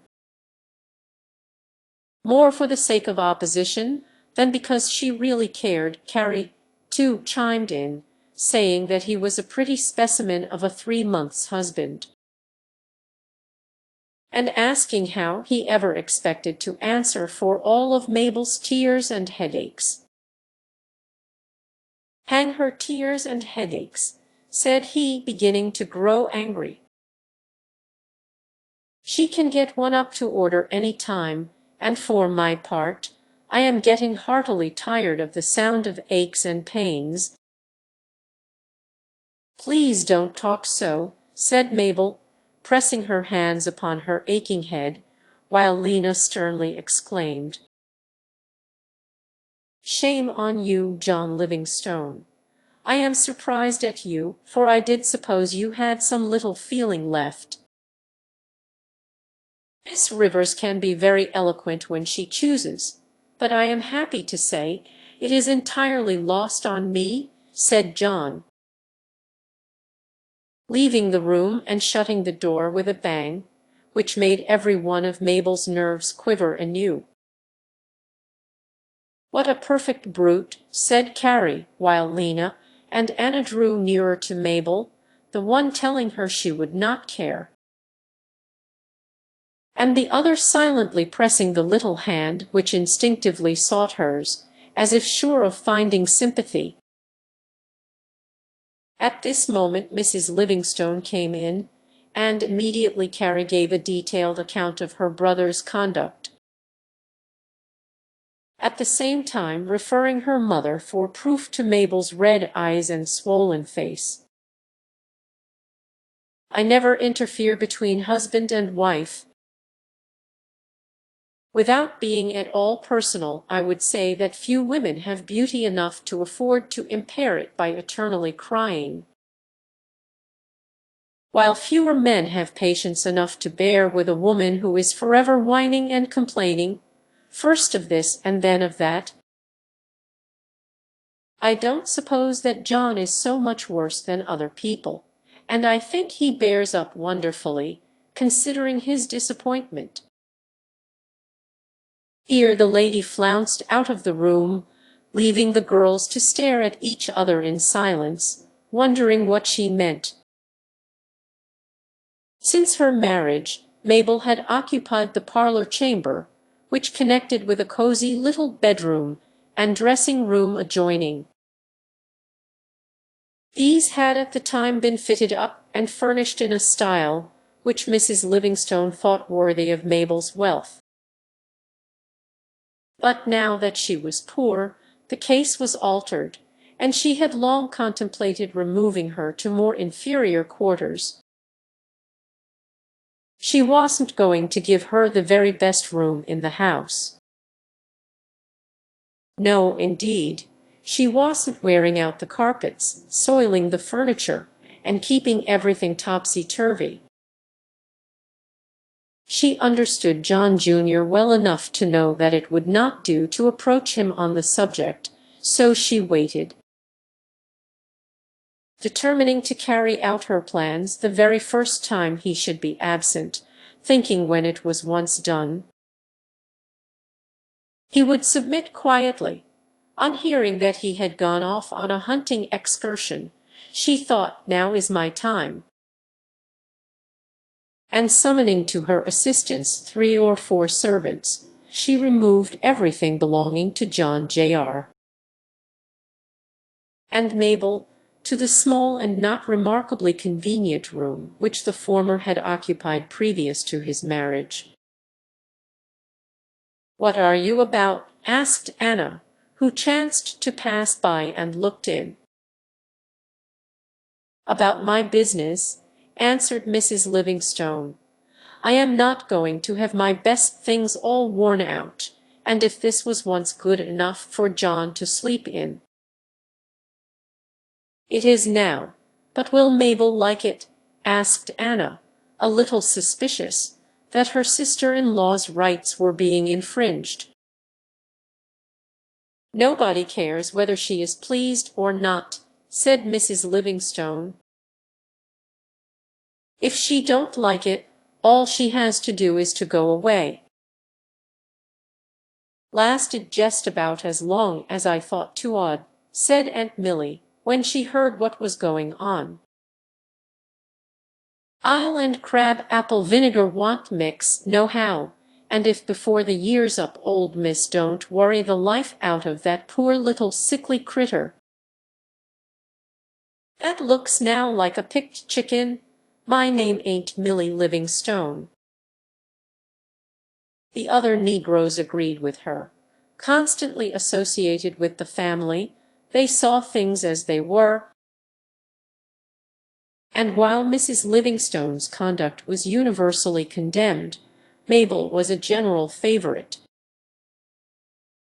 After Mrs. Livingstone had left the room, Milly, with 1 or 2 others, stole up to reconnoitre. "Now, I clar for't," said Milly, "if here ain't Marster John's bootjack, fish line, and box of tobaccy, right out in far sight. And Miss Mabel comin' in here to sleep. 'Pears like some white folks hain't no idee of what longs to good manners." "Here, Corrind, put the jack in thar, the fish line thar, the baccy thar, and heave that ar other thrash out o' shudor," pointing to some geological specimens which from time to time John Jr. had gathered, and which his mother had not thought proper to molest. Corinda obeyed, and then Aunt Milly, who really possessed good taste, began to make some alterations in the arrangement of the furniture, and under her supervision the room began to present a more cheerful and inviting aspect. "Get out with your old earthen candlestick," said she, turning up her broad nose at the said article, which stood upon the stand. "What's them tall frosted ones in the parlour chamber for, if 'tain't to use?" "Go, Corind, and fetch 'em." But Corinda did not dare, and Aunt Milly went herself, taking the precaution to bring them in the tongs, so that in the denouement she could stoutly deny having even tacked him, or even had him in her hands. So much for a subterfuge. Where there is no moral training. When Mabel heard of the change, she seemed for a moment stupefied. Had she been consulted, had Mrs. Livingstone frankly stated her reasons for wishing her to take another room, she would have consented willingly, but to be thus summarily removed without a shadow of warning hardly came up to her ideas of justice. Still, there was no help for it, and that night the bride of 3 months watered her lone pillow with tears, never once closing her heavy eyelids in sleep until the dim morning light came in through the open window, and the tread of the negroes' feet was heard in the yard below.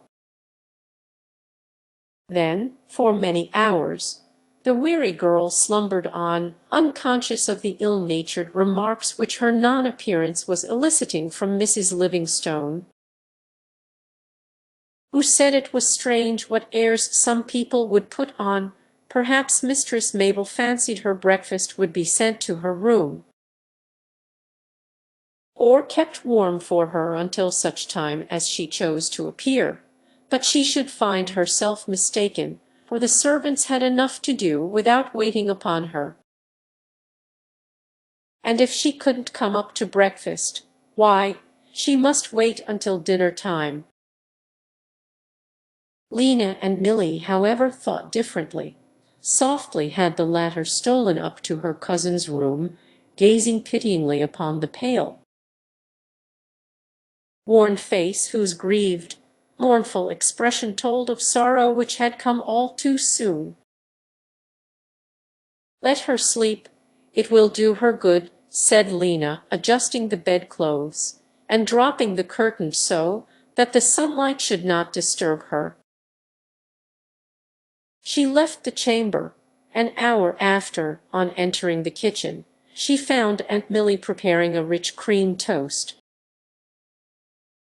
which, with a cup of fragrant black tea, were to be slyly conveyed to Mabel, who was now awake. "Reckon thar don't nobody starve as long as this nigger rules the roost," said Milly, wiping one of the silver teaspoons with a corner of her apron, and then placing it in the cup destined for Mabel, who, not having seen her breakfast prepared, relished it highly, thinking the world was not, after all, so dark and dreary, for there were yet a few left who cared for her. Her headache of the day before still remained, and Lena suggested that she should stay in her room, saying that she would herself see that every necessary attention was paid her. This she could the more readily do, as Mrs. Livingstone had gone to Versailles with her husband. That afternoon, as Mabel lay watching the drifting clouds as they passed and repassed before the window, her ear suddenly caught the sound of horses' feet. Nearer and nearer they came, until with a cry of delight she hid her face in the pillows, weeping for very joy, for John Jr. had come home. She could not be mistaken, and if there was any lingering doubt, It was soon lost in certainty, for she heard his voice in the hall below, his footsteps on the stairs. He was coming, an unusual thing, to see her first. But how did he know she was there, in his old room? He did not know it. He was only coming to put his rifle in its accustomed place, and on seeing the chamber filled with the various paraphernalia of a woman's toilet, he started, with the exclamation, "What the deuce! I reckon I've got into the wrong pew," and was going away. When Mabel called him back, "Meb, you here," said he, "you in this little tucked-up hole, that I always thought too small for me and my traps. What does it mean?" Mabel had carefully studied the tones of her husband's voice, and knowing from the one he now assumed that he was not displeased with her, the sense of injustice done her by his mother burst out, and throwing her arms around his neck, she told him everything connected with her removal, asking what his mother meant by saying she should never get anything for their board, and begging him to take her away where they could live alone and be happy. Since he had left her, John Jr. had thought a great deal, the result of which was that he determined on returning home much sooner than he at first intended, promising himself to treat Mabel decently, and if possible win back the respect of Lena, which he knew he had lost. To his companions, who urged him to remain, he replied that he had left his wife sick, and he could not stay longer. It cost him a great effort to say "my wife," for never before had he so called her, but he felt better the moment he had done so. And bidding his young friends adieu, he started for home with the same impetuous speed which usually characterized his riding. He had fully expected to meet Mabel in the parlor, and was even revolving in his own mind the prospect of kissing her,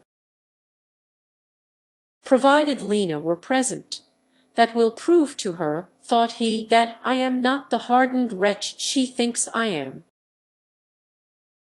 So I will do it, if Meb doesn't happen to be all bound up in camphor and aromatic vinegar, which I can't endure."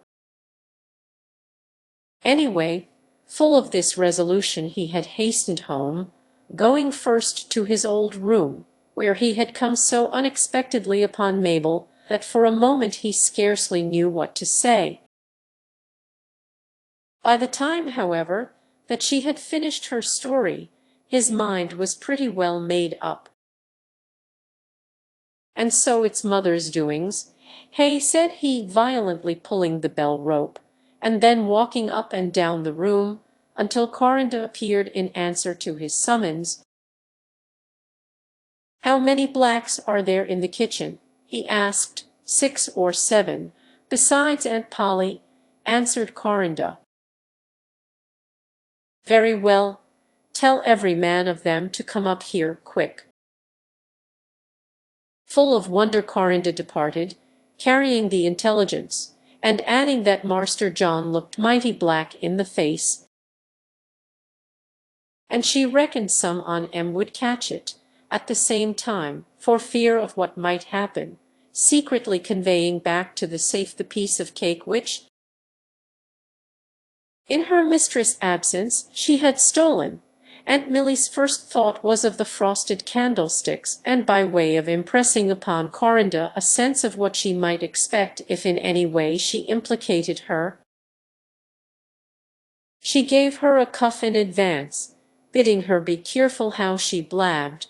Then, heading the sable group, she repaired to the chamber, where John Jr. was awaiting them. Advancing toward them, as they appeared in the doorway, he said, "Take hold here, every one of you, and move these things back where they came from." "Don't, oh don't," entreated Mabel. But laying his hand over her mouth, John Jr. bade her keep still, at the same time ordering the negroes to be quick. At first the younger portion of the blacks stood speechless, but Aunt Milly, comprehending the whole at once, and feeling glad that her mistress had her match in her son, set to work with a right good will, and when about dusk Mrs. Livingstone came home, she was astonished at seeing a light in the parlor chamber, while occasionally she could discern the outline of a form moving before the window. What could it mean? Perhaps they had company, and springing from the carriage she hastened into the house, meeting Lena in the hall, and eagerly asking who was in the front chamber. "I believe," said Lena, "that my cousin is not pleased with the change, and has gone back to the front room." "The impudent thing!" exclaimed Mrs. Livingstone, ignorant of her son's return, and, as a matter of course, attributing the whole to Mabel.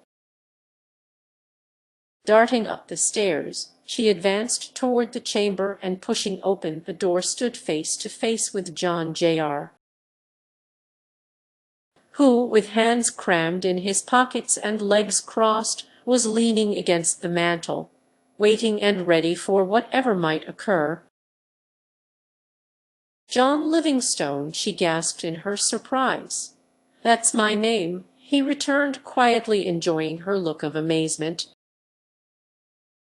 "What do you mean?" she continued. "Mean what I say," was his provoking answer. "What have you been about?"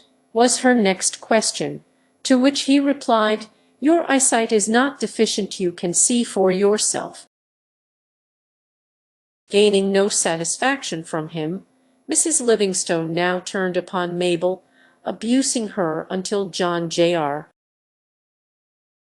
sternly commanded her to desist, bidding her confine her remarks to himself, and let his wife alone, as she was not in the least to blame.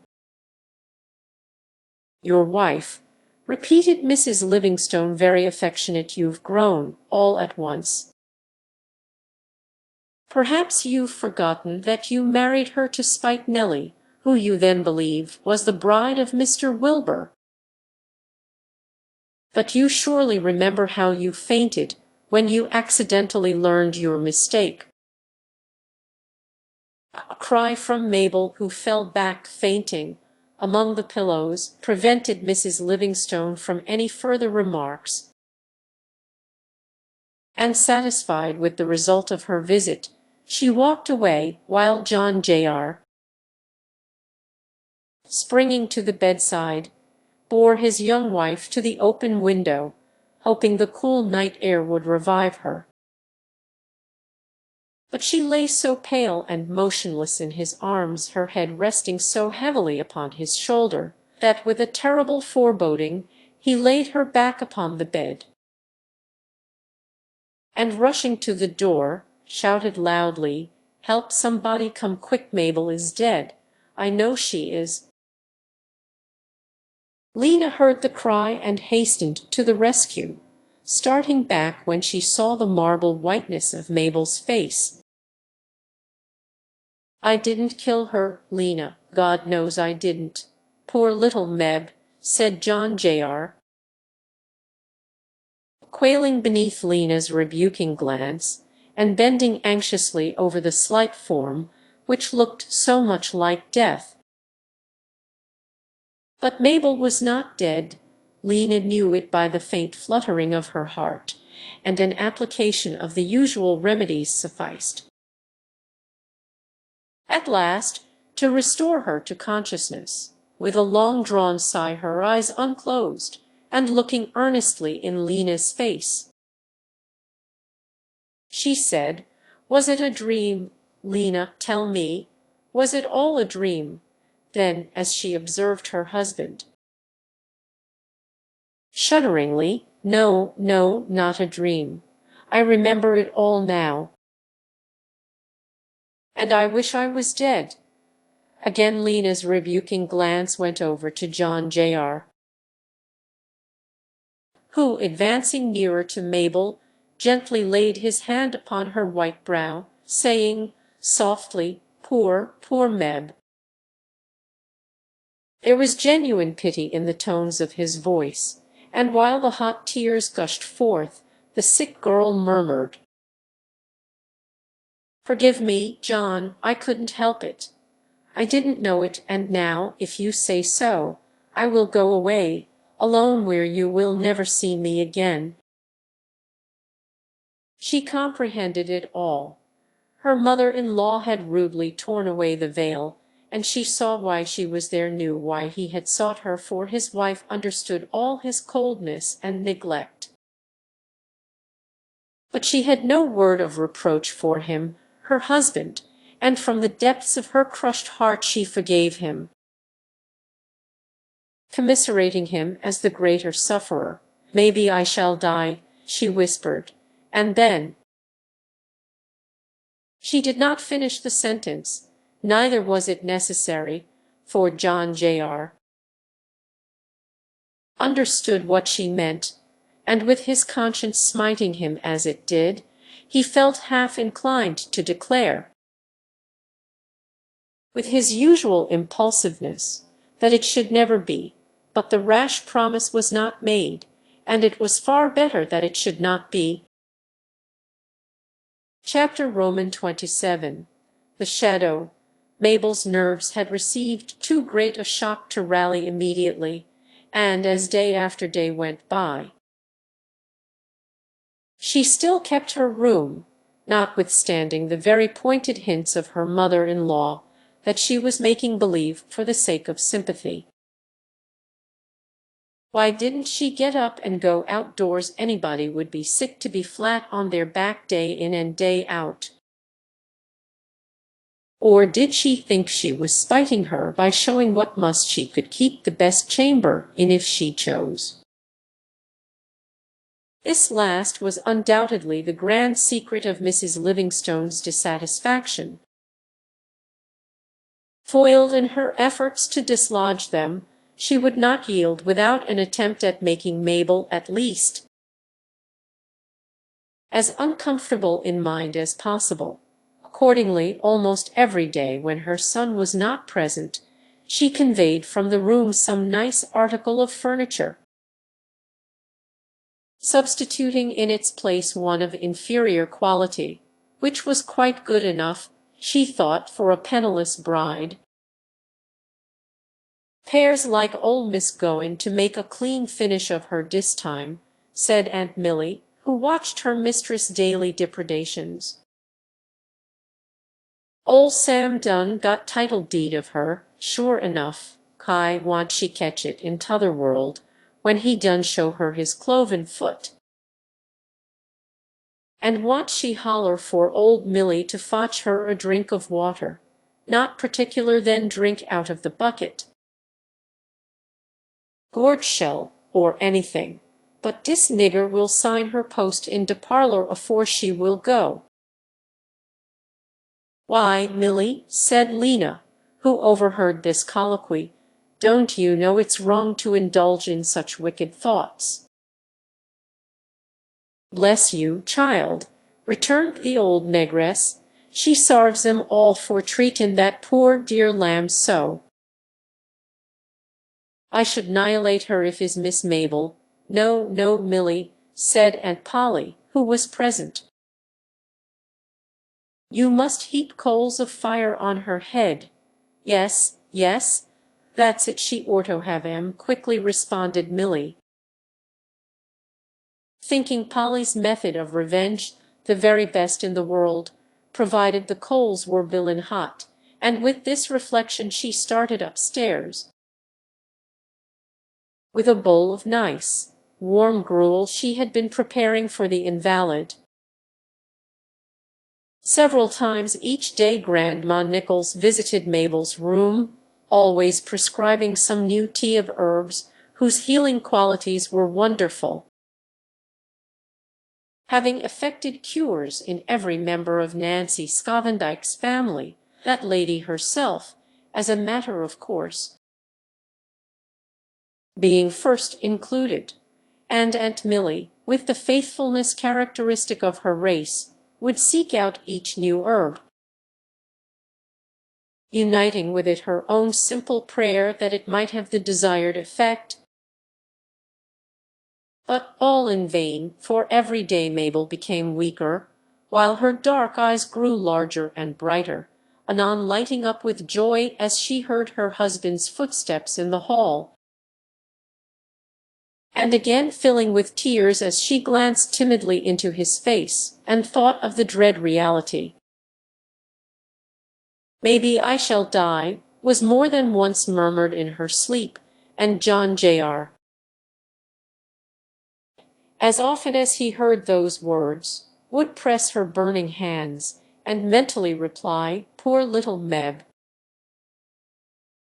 And all this time no one thought to call a physician, until Mr. Livingstone himself at last suggested it.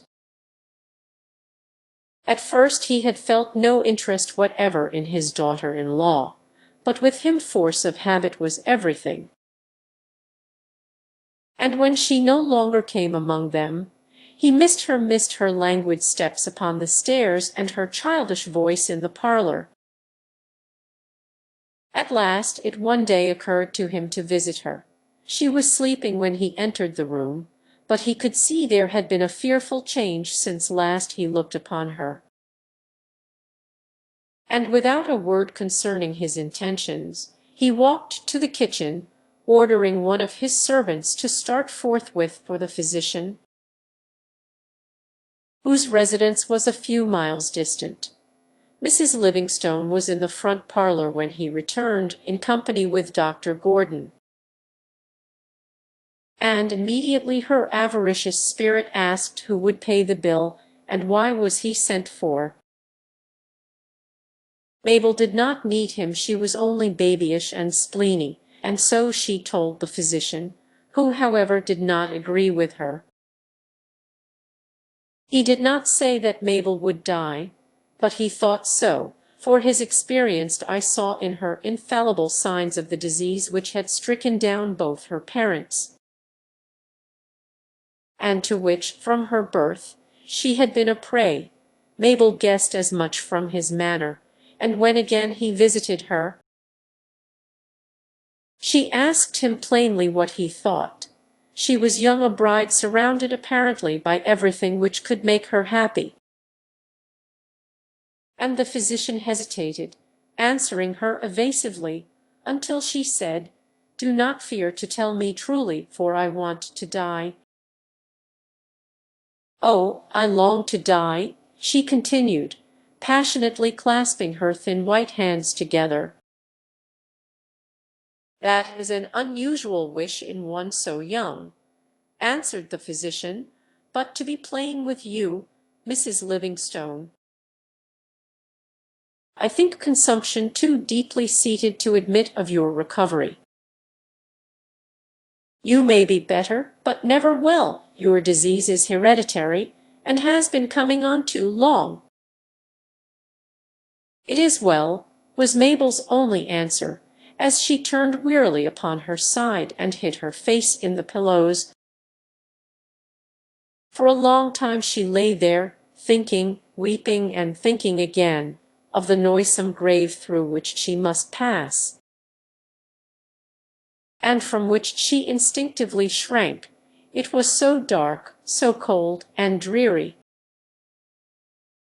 But Mabel had trusted in one who she knew would go with her down into the lone valley, whose arm she felt would uphold her as she crossed the dark, rolling stream of death, and as if her frail bark were already safely moored upon the shores of the eternal river. She looked back dreamily upon the world she had left, and as she saw what she felt would surely be, she again murmured through her tears, "It is well." That night, when John Jr. came up to his room, he appeared somewhat moody and cross, barely speaking to Mabel, and then walking up and down the room, with the heavy tread which always indicated a storm within.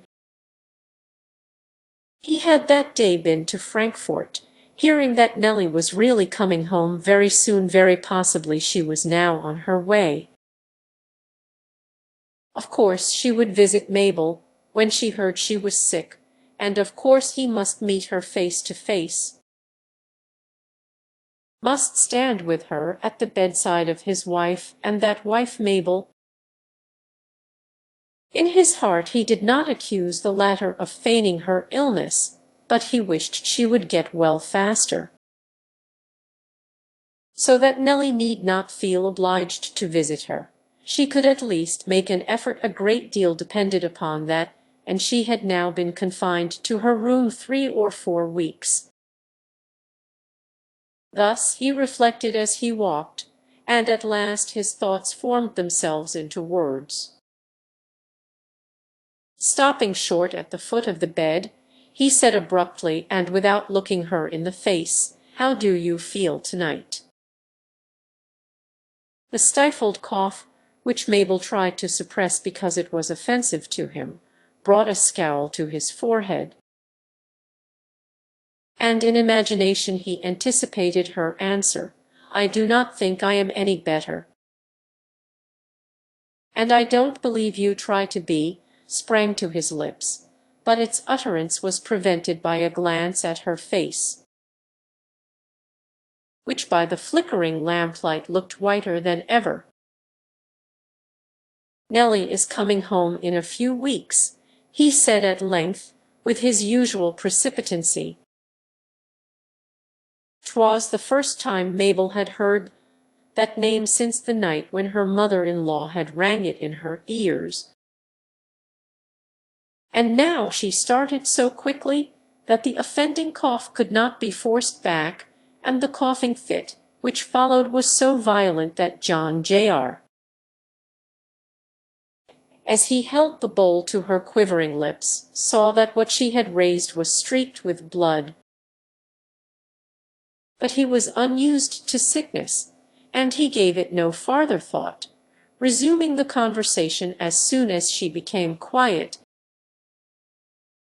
"To be plain, Meb," said he, "I want you to hurry and get well before Nellie comes, for if you are sick she will feel in duty bound to visit you, and I should rather face a loaded cannon than her." Mabel was too much exhausted to answer immediately, and she lay so long with her eyes closed that John Jr.,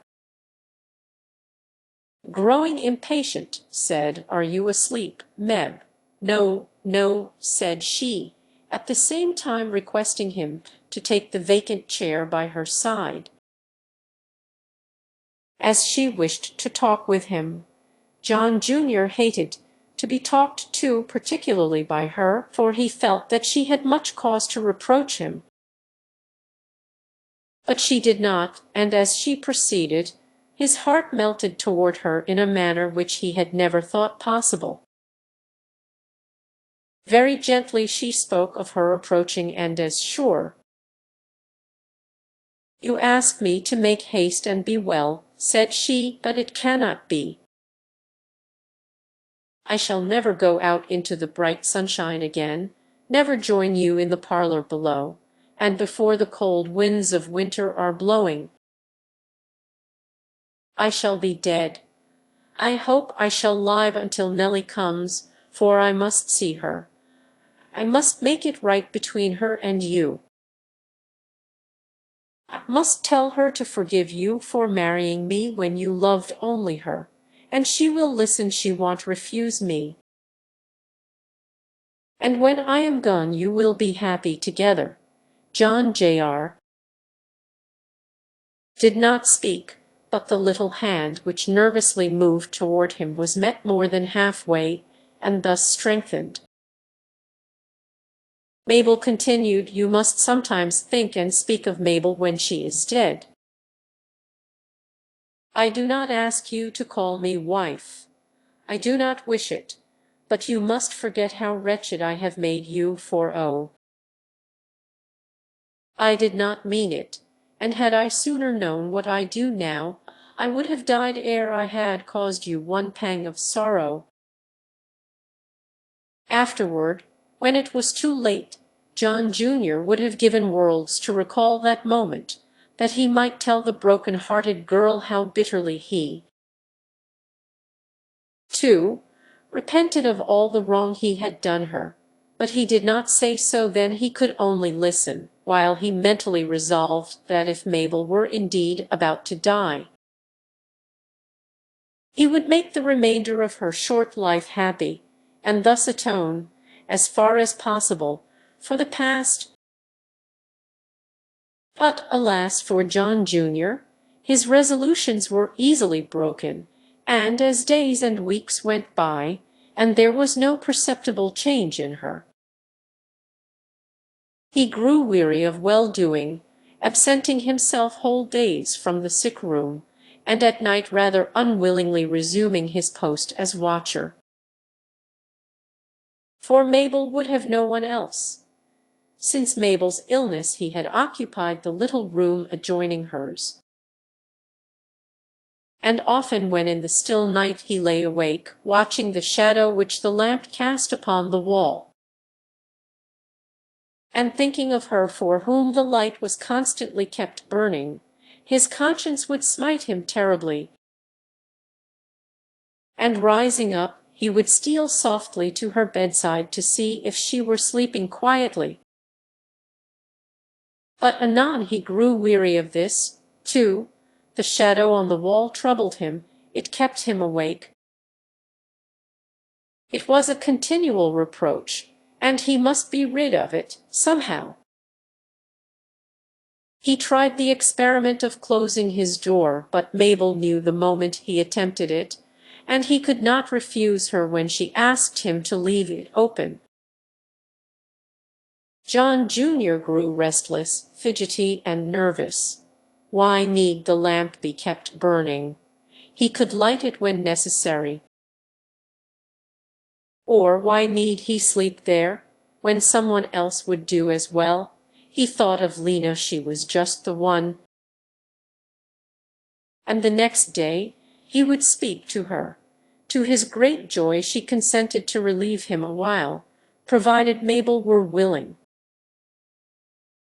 But she was not, and John Jr. was forced to submit. He was not accustomed to restraint, and every night matters grew worse and worse. The shadow annoyed him exceedingly. If he slept, he dreamed that it kept a glimmering watch over him, and when he awoke, he in turn watched over that, until the misty daylight came to dissipate the phantom. About this time several families from Frankfort started for New Orleans, where they were wont to spend the winter. And irresistibly, John Jr. became possessed of a desire to visit that city, too. Mabel would undoubtedly live until spring, now that the trying part of autumn was past, and there could be no harm in his leaving her for a while, when he so much needed rest. Accordingly, Lena was one day surprised by his announcing his intended trip. "But you cannot be in earnest," she said. "You surely will not leave Mabel now?" "And why not?" he asked. "She doesn't grow any worse, and want until spring, and this close confinement is absolutely killing me. Why? I've lost 6 pounds in 6 months, and you will see to her, I know you will. You are a good girl, and I like you. If I did get angry with you, weeks ago when I went a-hunting." Lena knew he ought not to go, and she tried hard to convince him of the fact, telling him how much pleasure she had felt in observing his improved manner toward Mabel, and that he must not spoil it now. "It's no use talking," said he. "I am bent on going somewhere. I've tried to be good. I know, but the fact is, I can't stay put. It isn't my nature. I shan't tell Meb till just before I start, for I hate scenes. And suppose she dies while you are gone? Asked Lena. John was beginning to grow impatient, for he knew he was wrong, and rather tartly he answered, as he left the room, "Give her a decent burial, and present the bill to mother." The next morning, as Lena sat alone with Mabel, John Jr. entered, dressed and ready for his journey, but he found it harder telling his wife than he had anticipated. She looked unusually pale this morning. The sallowness of her complexion was all gone, and on either cheek there burned a round, bright spot. Lena had just been arranging her thick, glossy hair, and now, wholly exhausted, she reclined upon her pillows, while her large black eyes, unnaturally bright, sparkled with joy at the sight of her husband. But they quickly filled with tears when told that he was going away, and had come to say good-bye. "It's only to New Orleans and back," he said as he saw her changing face. "I shan't be gone long, and Lena will take care of you a heap better than I can." "It isn't that," answered Mabel, wiping her tears away.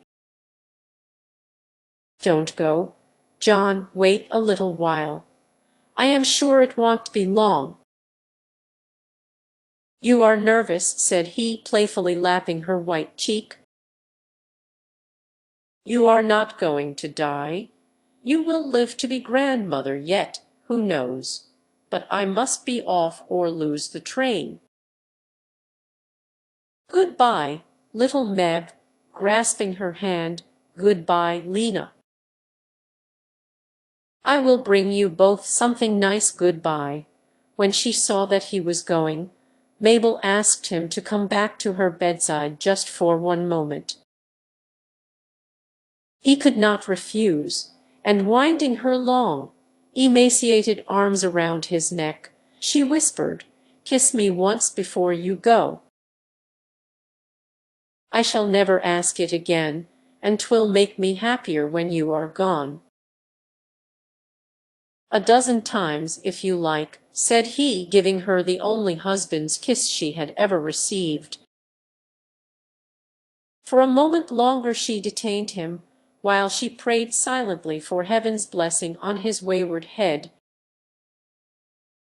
And then, releasing him, she bade him go. Had he known of all that was to follow, he would not have left her. But he believed, as he said, that she would survive the winter, and, with one more kiss upon her brow, where the perspiration was standing thickly, he departed. The window of Mabel's room commanded a view of the turnpike, and when the sound of horses' feet was heard on the lawn, she requested Lena to lead her to the window, where she stood watching him until a turn in the road hid him from her sight. "'Tis the last time," said she, "and he will never know how much this parting cost me."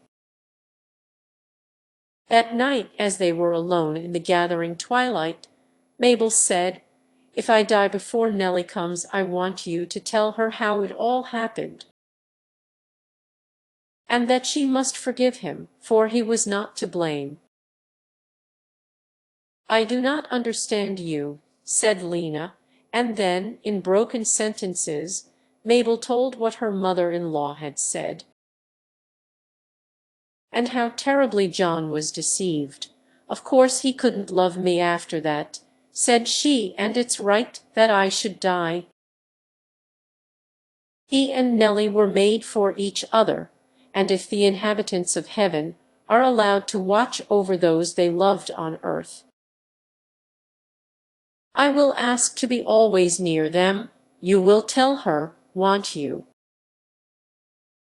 Lena promised, adding that she thought Mabel would see Nellie herself, as she was to sail from Liverpool the 20th, and a few days proved her conjecture correct. Entering Mabel's room one morning about a week after John's departure, she brought the glad news that Nellie had returned, and would be with them tomorrow. The next day Nellie came, but she too was changed. The roundness of her form and face was gone, the rose had faded from her cheek, and her footsteps were no longer light and bounding as of old. She knew of John Jr.'s absence, or she would not have come, for she could not meet him face to face. She had heard, too, of his treatment of Mabel, and while she felt indignant toward him, she freely forgave his innocent wife, who she felt had been more sinned against than sinning. With a faint cry Mabel started from her pillow, and burying her face on Nellie's neck, wept like a child. "You do not hate me," she said at last, "or you would not have come so soon." "Hate you? No," answered Nellie. "I have no cause for hating you. And you will stay with me until I die, until he comes home, and forgive him, too," Mabel continued. "I can promise the first, but the latter is harder," said Nellie, her cheeks burning with anger as she gazed on the wreck before her. "But you must, you will," exclaimed Mabel, rapidly telling all she knew, then falling back upon the pillow. She added, "You will forgive him, Nellie." "If he should only come," she would say, "and I could place your hand in his before I died." But it was not to be. Day after day John Jr. lingered, dreading to return, for he knew Nellie was there. And he could not meet her, he thought, at the bedside of Mabel. So he tarried until a letter from Lena, which said that Mabel would die, decided him, and rather reluctantly he started homeward. Meantime Mabel, who knew nothing of her loss, conceived the generous idea of willing all her possessions to her recreant husband. "Perhaps he will think more kindly of me," said she to his father, to whom she first communicated her plan. And Mr. Livingstone felt that he could not undeceive her. Accordingly, a lawyer was summoned from Frankfort, and the will duly drawn up, signed, sealed, and delivered into the hands of Mr. Livingstone, whose wife, with a mocking laugh, bade him guard it carefully. It was so valuable. "It shows her goodness of heart, at least," said he, and possibly Mrs. Livingstone thought so too, for from that time her manner softened greatly toward her daughter-in-law. It was midnight at Maple Grove. On the table, in its accustomed place, the lamp was burning dimly, casting the shadow upon the wall,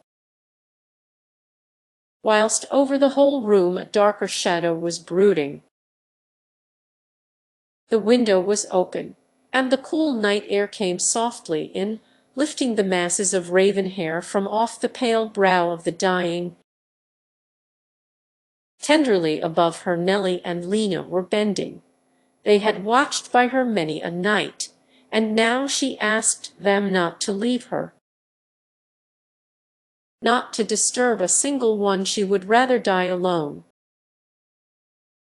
The sound of horses' hoofs rang out on the still air, but she did not heed it. Nearer and nearer it came, over the lawn, up the gravelled walk. Arrived in Frankfort only an hour before, he had hastened forward, impelled by a something he could not resist. From afar he had caught the glimmering light, and he felt he was not too late. He knew how to enter the house, and on through the wide hall and up the broad staircase he came, until he stood in the chamber where before him another guest had entered, whose name was Death. Face to face he stood with Nellie Douglas, and between them lay his wife, her rival, the white hands folded meekly upon her bosom, and the pale lips just as they had breathed a prayer for him. "Mabel, she is dead," was all he uttered, and falling upon his knees, he buried his face in the pillow, while half scornfully, half pityingly, Nellie gazed upon him. There was much of bitterness in her heart toward him, not for the wrong he had done her, but for the sake of the young girl now passed forever away. Lena felt differently. His silent grief conquered all resentment, and going to his side, she told him how peacefully Mabel had died, how to the last she had loved and remembered him, praying that he might be happy when she was gone. Poor little Meb, she deserved a better fate, was all he said, as he continued his kneeling posture, until the family and servants, whom Nellie had summoned, came crowding round, the cries of the latter grating on the ear, and seeming sadly out of place for her whose short life had been so dreary, and who had welcomed death as a release from all her pain. It was Mrs. Livingstone's wish that Mabel should be arrayed in her bridal robes, but with a shudder at the idle mockery, John Jr. answered, "No," and in a plain white muslin, her shining hair arrayed as she was wont to wear it, they placed her in her coffin, and on a sunny slope where the golden sunlight and the pale moonbeams latest fell, and where in spring the bright green grass and the sweet wild flowers are earliest seen, laid her down to sleep. That night, when all around was still, John Jr. lay musing sadly of. Thanks for watching. This video book is provided by StreamBooks.